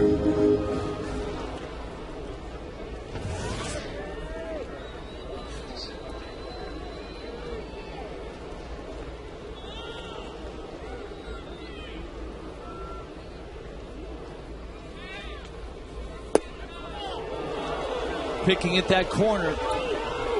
That was a 1-2 pitch, and now it's 2-2. Notice how differently he's pitched Paulino compared to Dan Uggla. Cutters in, cutters in, cutters in to Uggla, and most everything has been away to Paulino. But in your mind, the back of your mind, you're thinking, if you're Ronnie, will he try to come in once? 2-2. There it is. He came in and he missed in. That's going to start the runners. Full count, 2 outs. Cody Ross is on deck.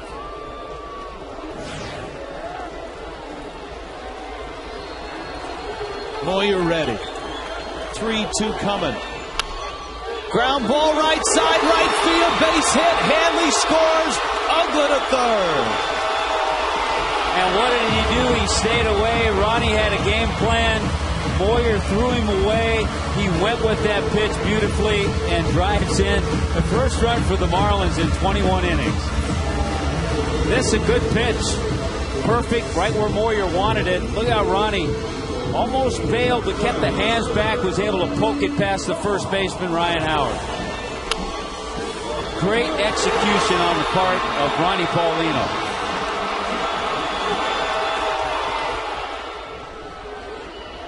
The Marlins have broken through. Now here is Cody Ross.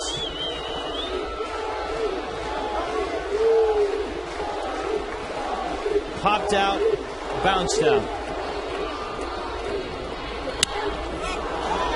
Pops this one up. Utley. Worth is behind him. And it's Utley. Wow. It looked like Utley for a second was going to get it to Worth. Worth was looking at Utley. And the inning ends. But the Marlins get a run and lead it 1-0.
Tommy Rich. Yeah!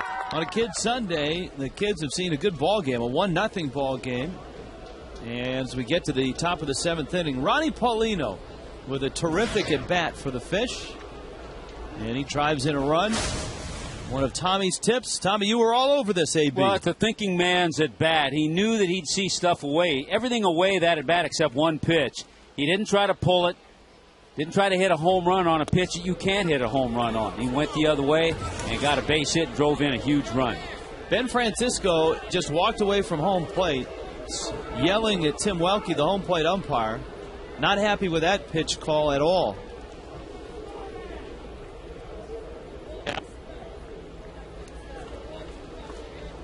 Here's the 0-1 pitch. I'm not sure what he was that upset about. Whether it was he thought he got quick pitched. There's the pitch number 1. He fouls that pitch back. Well, once again, Rich, Anibal Sanchez taking a game in the 7th inning with good stuff. That last pitch was a good fastball. And he's working quickly, that's for sure. Helms charges on the run, and Cantu just kept his toe on it. Hey, the Brewers are coming to town, Tommy. Always fun to watch the Brewers. Ryan Braun, the former Miami hero. Prince Fielder. And the Brew Crew arrive tomorrow. Remember, tomorrow is a 1:10 start. It's a Subway Monday. Look at the Miami Herald for your 2 for Tuesday coupon. Wednesday and Thursday and on Tuesday, those are all 7:10 starts. But tomorrow is an afternoon at the ballpark with the Marlins and the Brewers. Here's Juan Castro.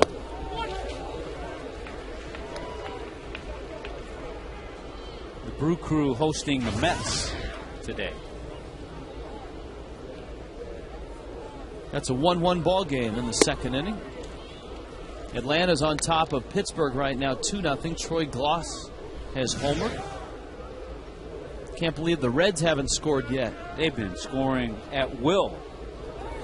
Scoreless ball game in the seventh inning, Houston and Cincinnati. And the Cincinnati Reds are still your National League Central leaders. You see Tankersley and Sosa in the bullpen. Cardinals are 2 back. Cubs are 6 back. Then you got Milwaukee after that. There's a smash that Helms grabs. Well, Marlins have hit enough line drives for outs. It's good to see Philadelphia hit a line drive or 2, which they have today. Yeah, the Cincinnati Reds last night got 2 home runs from Jay Bruce. They got 2 home runs from veteran catcher Ramon Hernandez.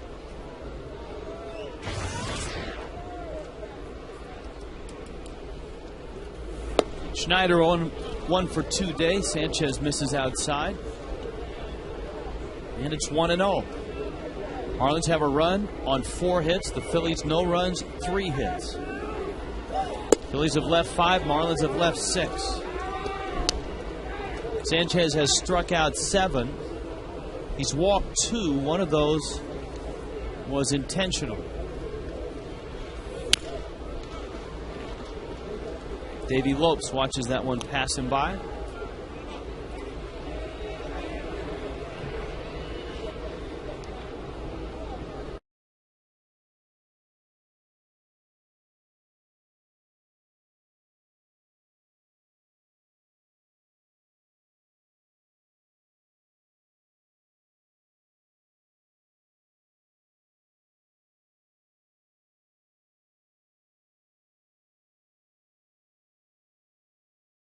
That 4th inning.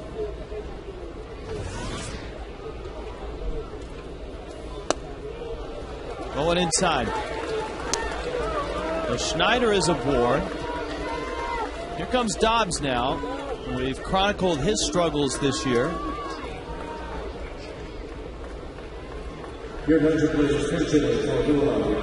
Dobbs used to get a little time at third base, but when the Phillies acquired Placido Polanco, he's been their everyday guy. And it looks like Freddie is coming out. And he's going to go to the bullpen. Taylor Tankersley is coming in. Dobbs was announced. We'll see if Charlie has an answer. We'll tell you why Charlie doesn't have an answer. We'll get into it when we get back. Here's our Maroon. He calls the pen. Go, Tank, go!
And he puts the game in the hands of Taylor Tankersley. Now, Tommy, tell us why there's no right-handed answer. Well, you force the hand of Charlie Manuel. He has lefties on the bench, Dobbs, Gload, and Ibanez. The only righties he has on the bench, Polanco, who has that sore elbow. That's why he's not starting. The other righty, their catcher, Carlos Ruiz. He doesn't want to use him and use up his catchers. So you make that move if you're Freddie, because then you anticipate the matchup in your favor, lefty against lefty. And so it's Tankersley against Dobbs. Tankersley, of course, called up on Friday. And Tankersley, we've seen him actually called up on Thursday. We saw him get a couple of lefties out in that game against the Braves. Hayward and Hinsky. And then get Utley and Howard out on Friday night against the Phillies. And he goes 1-1 on Dobbs.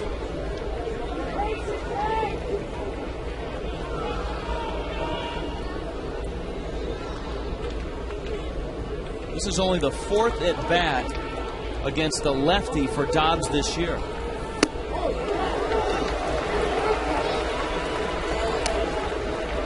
One and two.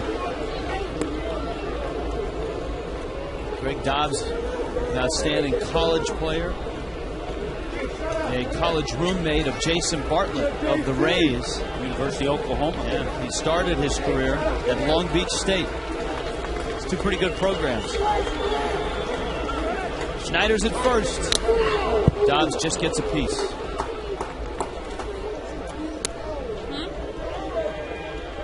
It's good to see Tank out here on this Kids Sunday. He still has a youthful enthusiasm to the way he approaches the game. Said he still gets nervous when his number is called, and he's one of those guys who'll start stretching in the 5th inning, getting warmed up, and after that he doesn't stop moving until he comes out here. And you could see his energy as he basically sprinted out to the mound. Said he hopes that he can develop into that guy that can be called upon when it's time to face lefties. You know, Allison and Tommy, he was that guy in 06 and 07. Here's the 1-2. Got him! Breaking ball. Nice Throws job. Dobbs. And Tank comes running out of the pen. And he has done it, that's for sure. He's been able to get the lefties out.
With pitching, how about Anibal Sanchez? Slider, curveball. What a nice 6 2/3. His last 4 outings, he's gone 7-7, 6+ and 6+. Jamie Moyer, the 47-year-old, on the top of his game as well. Got some help defensively. Jorge Cantu, double play. But how about the hitting of Ronnie Paulino? A couple of men on base. Hanley Ramirez comes in to score on the nice hitting of Ronnie, and then good pitching out of the bullpen. The high energy. Taylor Tankersley comes in to strike out the pinch hitter, Greg Dobbs. And the 7th inning stretch here at Sun Life Stadium. 1-0, Marlins on top. The Phillies have won the first 2 games of this series.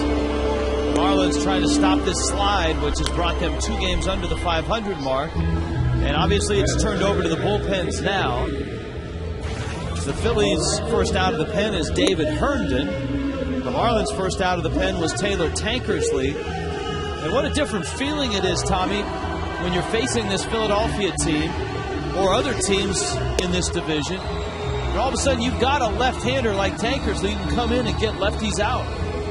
We kind of talked about that going back to middle of April, early May, when the Marlins had struggles from Dan Meyer, from Rainiel Pinto. And we talked about teams like the Braves, like the Brewers that are coming to town, but more importantly, teams in your own division, Washington, Adam Dunn. And we always mention Philadelphia with Utley and Howard and their pinch hitters, Dobbs, Ross Glode, primarily left-handed, Ibanez in that lineup.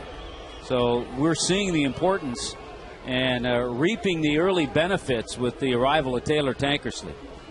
Here's Brett Carroll now, hit by a pitch in the 5th, lined out in the 3rd.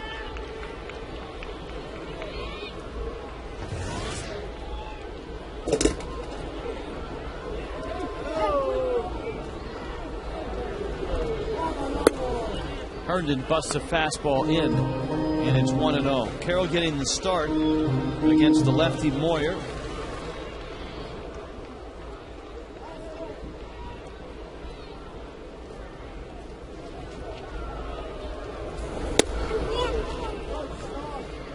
One ball, one strike.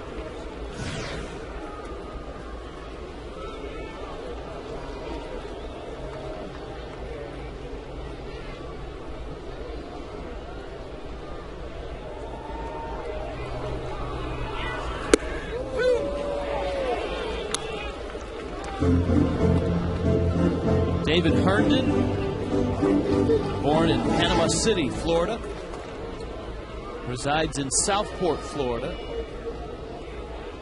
went to Mosley High School and then Gulf Coast Community College.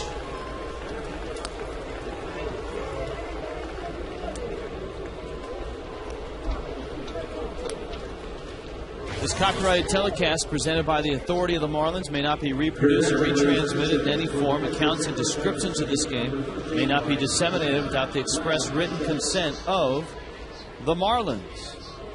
Mike Lamb will make an appearance, not in the hot tub, but as a pinch hitter. Well, he gave Roy Halladay a scare last night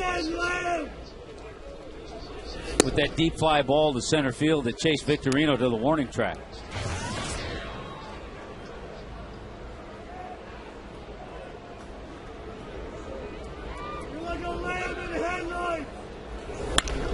Hits that ball hard. Utley runs it down, throws him out. So Lamb's last 2 ABs, he's hit them both hard, and he's 0 for 2 to show for it. Frustrating part of a pinch hitter is you don't get those 3-4 at-bats. You have to wait another game or 2 or 3 before you get that opportunity again to get the one more AB. Chris Coughlin knows how that feels in this ball game. He hit the smash that almost hit Moyer in the face. Moyer got his glove up just in time, and then Coughlin lined out to the gap in left center on a running catch by Ben Francisco. And it's a sharp ground ball in the center, and nobody's going to make a diving play on that ball. You almost want to yell to yourself as you're running up the line, catch that one. But good to see Chris Coughlin 3 really good swings today with those other at-bats that you talked about, and then that base hit there. And I think what the Marlins are looking for from Coughlin is for him to start putting together 3-4 games like that, and then a whole week like that, where he has good at-bats. Whether he's hitting the ball hard at people, taking a walk or 2, or getting his hits. Looks like Clay Hensley is ready for the 8th inning. Let's see if Coughlin's on the move. Herndon thinking so. Herndon is a Rule 5 draft pick. He was with the Angels. Angels actually took him in the 5th round out of Gulf Coast Community College back in 2006. And the Phillies Took him to the Rule 5 trap. He is running, got a big jump, and he's in there. Head first slide. Yeah, stolen base number 6 for Chris Coughlin. You love to see him do that early in the count to give Wes Elms a chance to drive him in. Good jump, head down, steal all the way, and beats the throw of Brian Schneider. What a great look. Okay, foot's in the way, go through the legs, Boy, hit that's the bag. You know, you wonder how guys get hurt. That's how dangerous that is. You see his hand going right across the spikes of Chase Utley in Fox Exmo.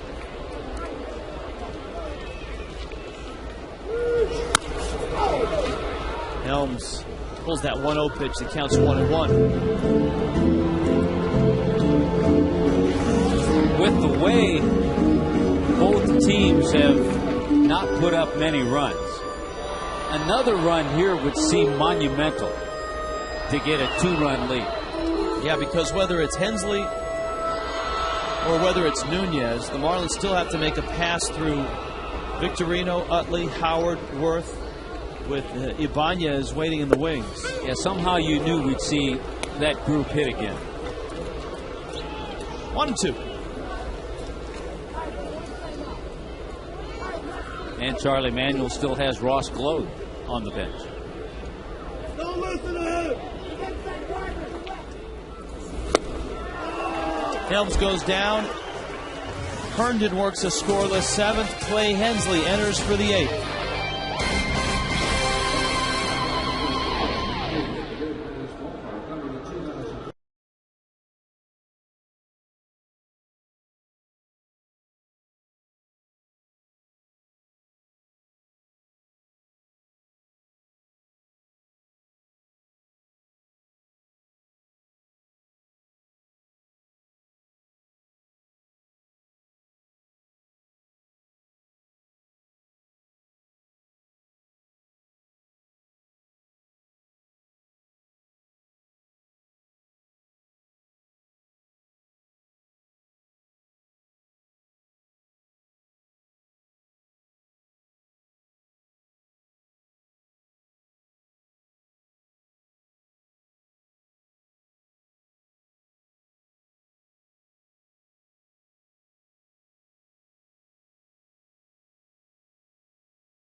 '81.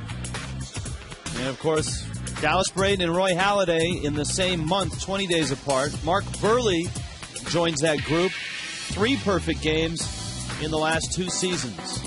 One last note on Roy Halladay. It has nothing to do with last night. It has everything to do with who Roy Halladay is and how he has become the dominant pitcher in baseball. 8:45 this morning, Roy Halladay walked into the clubhouse here at Sun Life Stadium. The first Philly to get to the ballpark. He had slept only 2 hours, and when asked what he was doing there, he said the journey is always better than the destination. And he went right back to work. Well, and that's why he said, yeah, he'll reflect on this after the season, but he has more important things to accomplish, and one of those a winning season. He wants to pitch in a World Series.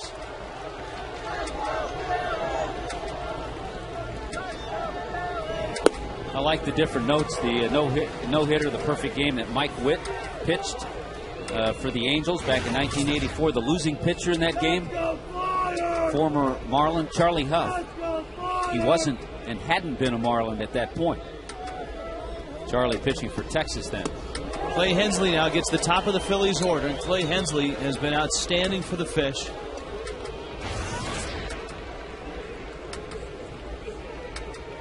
Victorino doubled in the third. And as you can see, just 2 for 11 in the series. Hensley almost unnoticed last night, worked a scoreless 8th. Leo Nunez in anonymity worked a scoreless 9th. It's almost as if those two pitchers never appeared. Everybody was focused on Halliday.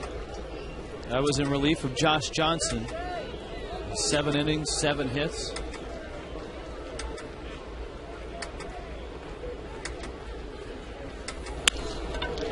Ground ball, base hit, right field.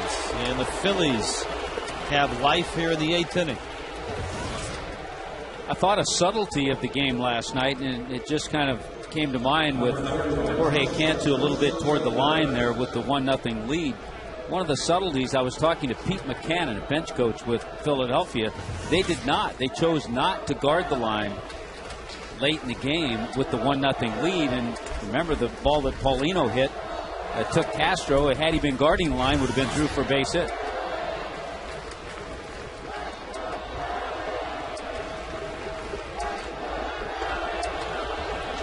Valdez now, Victorino a threat to run. Hensley chases him back.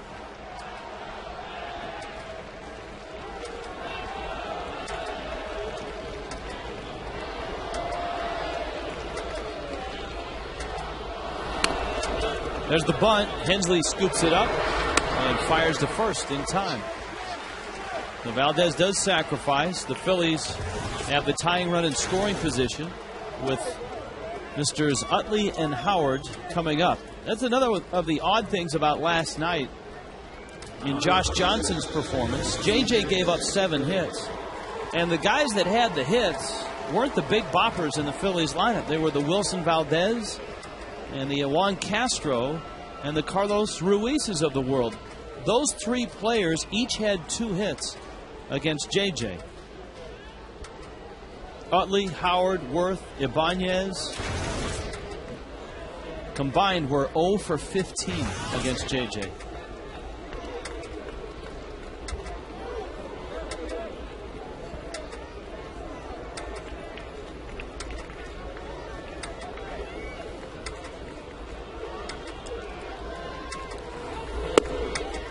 Hensley misses down low with a fastball. Utley has singled in 3 trips. And that single in the first inning is his only hit in the series.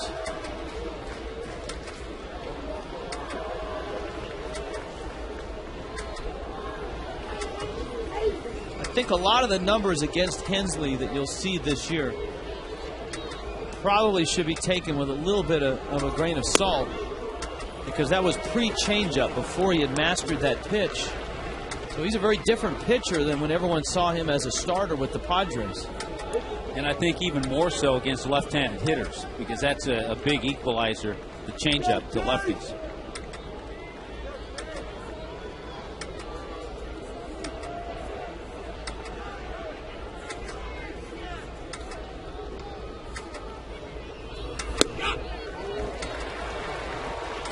And now he's gone 3-0 on Utley.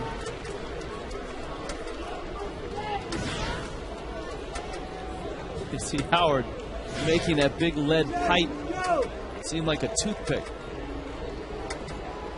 You get the feeling that he could bring that to the plate and still hit with it. And get it around that strike zone, the hitting zone quickly.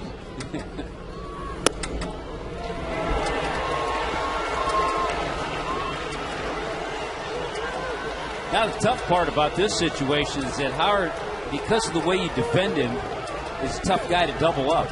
Number 6, first baseman Brian Howard. And you can't employ the full shift.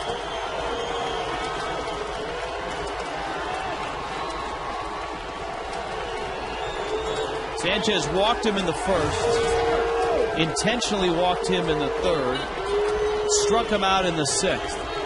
And Howard now facing Hensley.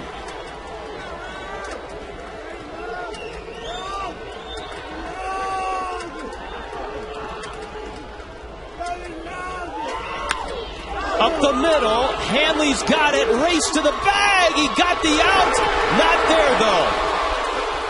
Wow, what a play by Hanley, and he almost got the double play.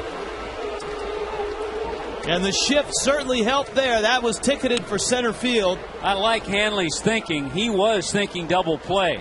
This very close, but he just got there and then tried to spin throw over to first, just not quite in time, but a great effort by Hanley Ramirez and good thinking to try to get the double play that way.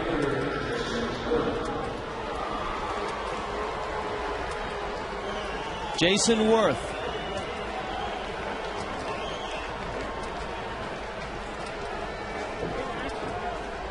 Here comes Randy St. Clair. Just to make sure everybody's on the same page. Ben Francisco is on deck. Yeah, but you're not going to see Francisco. You're going to see one of those left-handed bats. Glode or Ibanez. Yeah. Even Francisco can read the writing on the wall. Yeah, he can. He knows it's not going to be him. But you got to play the part. You got to stand out there. Take your warm-up swings. Get loose. A reminder, tomorrow we start our broadcast day at 12:30. So while you're sitting by the pool, firing up the barbecue, think of us and send us some food.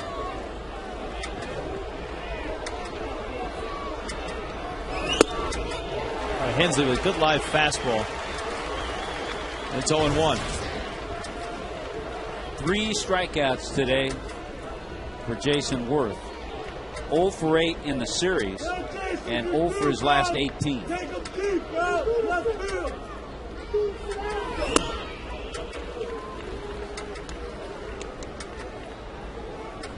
High fastball. See if he comes back with that curveball. Victorino opened the inning with a single. He was sacrificed up. Howard forced Utley at second on the great play by Hanley. 1-1 coming. Liner down the right field line. That's trouble, and it's foul. Remember, in San Francisco, it was a Tim Lincecum game. Brian Wilson was in relief. The Phillies were down, and Worth hit a little end of the bat shot that actually hit the line, very similar to that ball. And the Phillies ended up coming back and beating the Giants.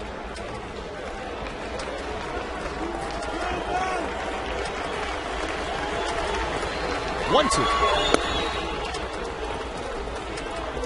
2 balls, 2 strikes. Well, the little flare he hit was a slider. Tried to get him to chase that curveball there. We'll see what Ronnie Paulino and Clay Hensley have on their mind for this pitch. Yeah, bring it home for Gerard.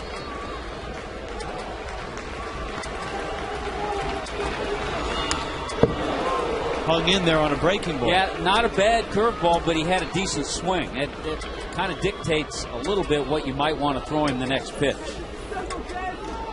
He stayed back on it and had a good swing. There's the road trip that he's on. Fastball struck him out. He was looking, breaking ball, and Hensley busted it right by him. Clay Hensley, a scoreless 8th. It's 1-0 Fish.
for Jason Worth.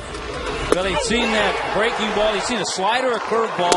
He was thinking breaking ball because he'd struck out 3 previous times chasing pitches, and he froze him with a good fastball.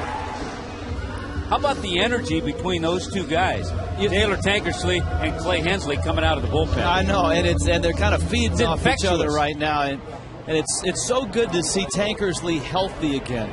You know, the season that he had in 08 where he couldn't get anybody out, as it turned out, he had a broken elbow. Out all of last year, he is back.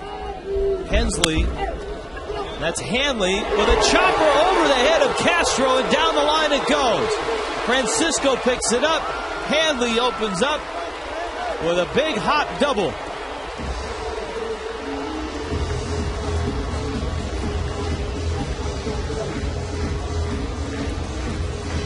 Well, it was Hanley Ramirez who got things going in that 6th inning after the walk, the stolen base. He helped set that inning up. He eventually came in to score on the base hit of Ronnie Paulino. This chopper, a couple of balls that have just ticked off that glove of Juan Castro. It's our checkered W of the game, and a big one to start this 8th inning. Cantu, Ugla, Paulino. Herndon still in there.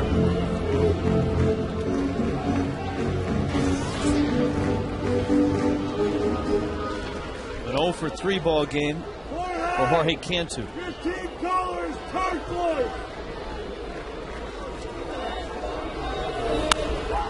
See, the Marlins, when you're an opposing manager, aren't a tough team to match up against, because if you're Charlie Manuel, you see Freddie, you look at his mansion lineup, you don't have to get a lefty ready, because everybody coming up, Cantu, Ugla, Paulino, Ross, Carroll, all right-handed bats and no left-handers left on the bench. Mike Lamb's already pinch hit. It's a good pitch by Herndon, running in at the knees on the inside corner. Well, way in. 1-2.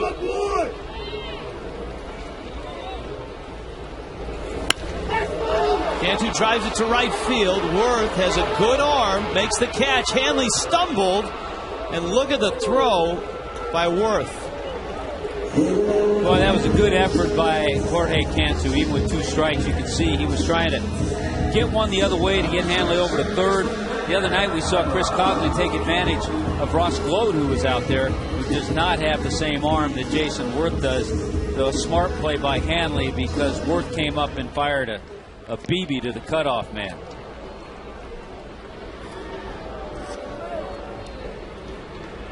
Hanley's going to get rid of the excess baggage. Yeah, he wants a little extra speed. Here's Dan Ugla. Anticipating scoring on a Dan Ugla base hit. Ugla doubled in the 2nd, bounced into a fielder's choice in the 4th, and walked in the 6th.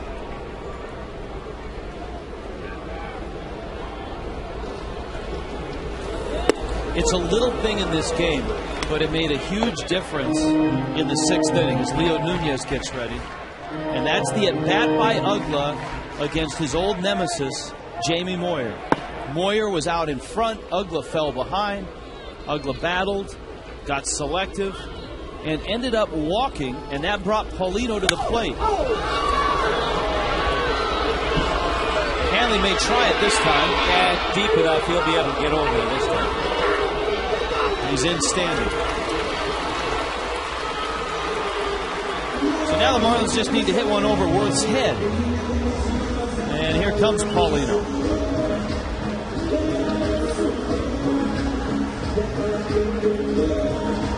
The Rule 5 kid, David Herndon, a Florida guy. Good arm. You see good breaking ball, slider, and curveball, live fastball. He's only 24. He spent last year in AA Arkansas and had an ERA of right around 3. It's kind of a mystery as to how, I mean, the Angels, and I don't know what their minor league system looks like, but it must be pretty darn good if they didn't protect him. With a 303 earned run average. And a good pick, a good find by the Phillies. Well, Ruben Amaro Jr. may have learned about the Rule 5 draft from the master of it, Pat Gillick. Paulino singled the right. Hanley bluffs and Herndon steps off.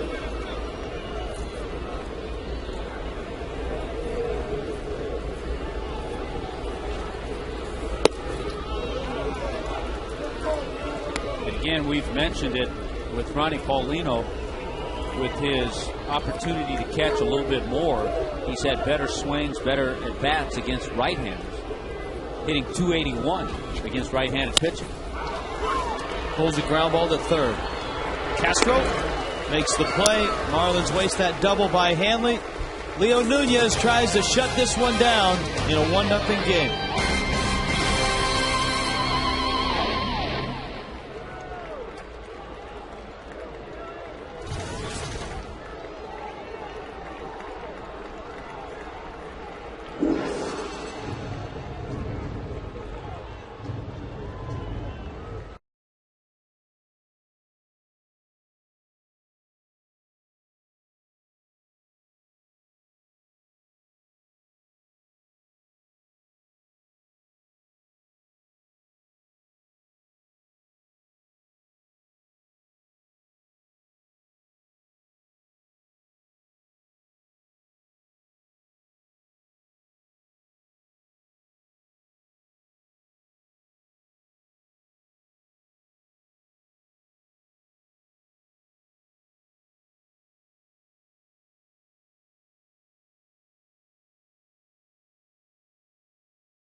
In the 9th inning, the Marlins on top of the Phillies. Leo Nunez will try to save it. It's Anibal Sanchez's game to win, with help from Taylor Tankersley, Clay Hensley, and hopefully for the Marlins, Leo Nunez. Good job with strikeouts to walks. Look at the opposing batters hitting 178. We treated you with 1-0 last night. We're trying to do the same on the other end today. And you know how Ben Francisco was about to leave the game for a pinch hitter? Well, that inning ended, and Charlie Manuel figures he's the best guy to lead off. Got some speed here in the 9th. Castro and Schneider are scheduled, but Glode and Ibanez are looming in the dugout. So this is an important out to get Francisco.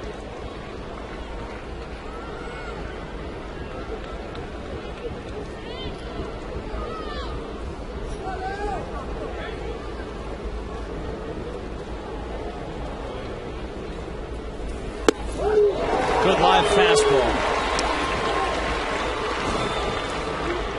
Power slider and the changeup.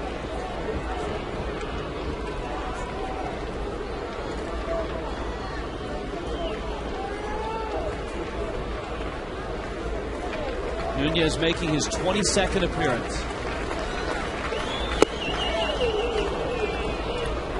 Marlins haven't been able to put him in too many save situations, or as many save situations as they would like to.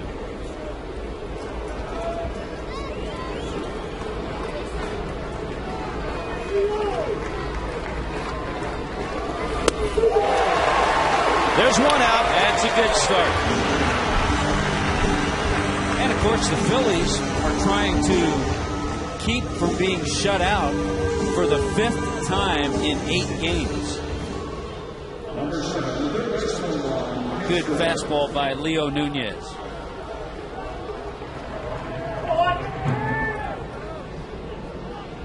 Castro now. Ibanez is on deck. I think Leo really learned a lot last year in his first entree into closing.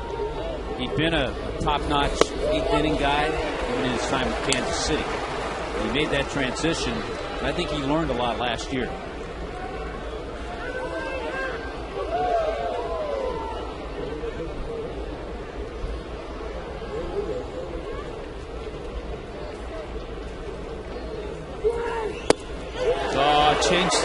Came back, caught the corner, 0-2 to Castro. Ibanez is next. The pitcher spot is 2 batters away, and that may be why Charlie Manuel is not hitting for Castro right now. Fouled at the plate because Charlie has to save somebody in case. That's why he held off on Francisco. Yeah. Because he's got Ibanez on deck, and then he'll use Gload if it gets to that point.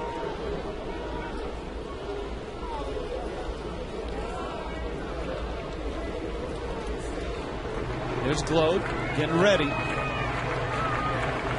Nunez is 0-2 though on Juan Castro. Oh, gorgeous pitch. Castro's not happy. Tim Welke shakes his head and said, yeah, it was a strike. Yeah, rung him up on the changeup. And that's how hard he throws his changeup at 89 miles an hour. Comes back. It looks low, but Fox Tracks always has that as a strike. So an excellent pitch.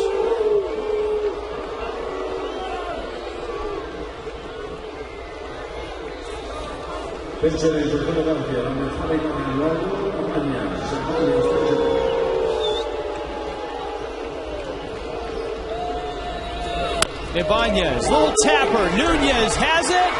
Ball game. Marlins win it.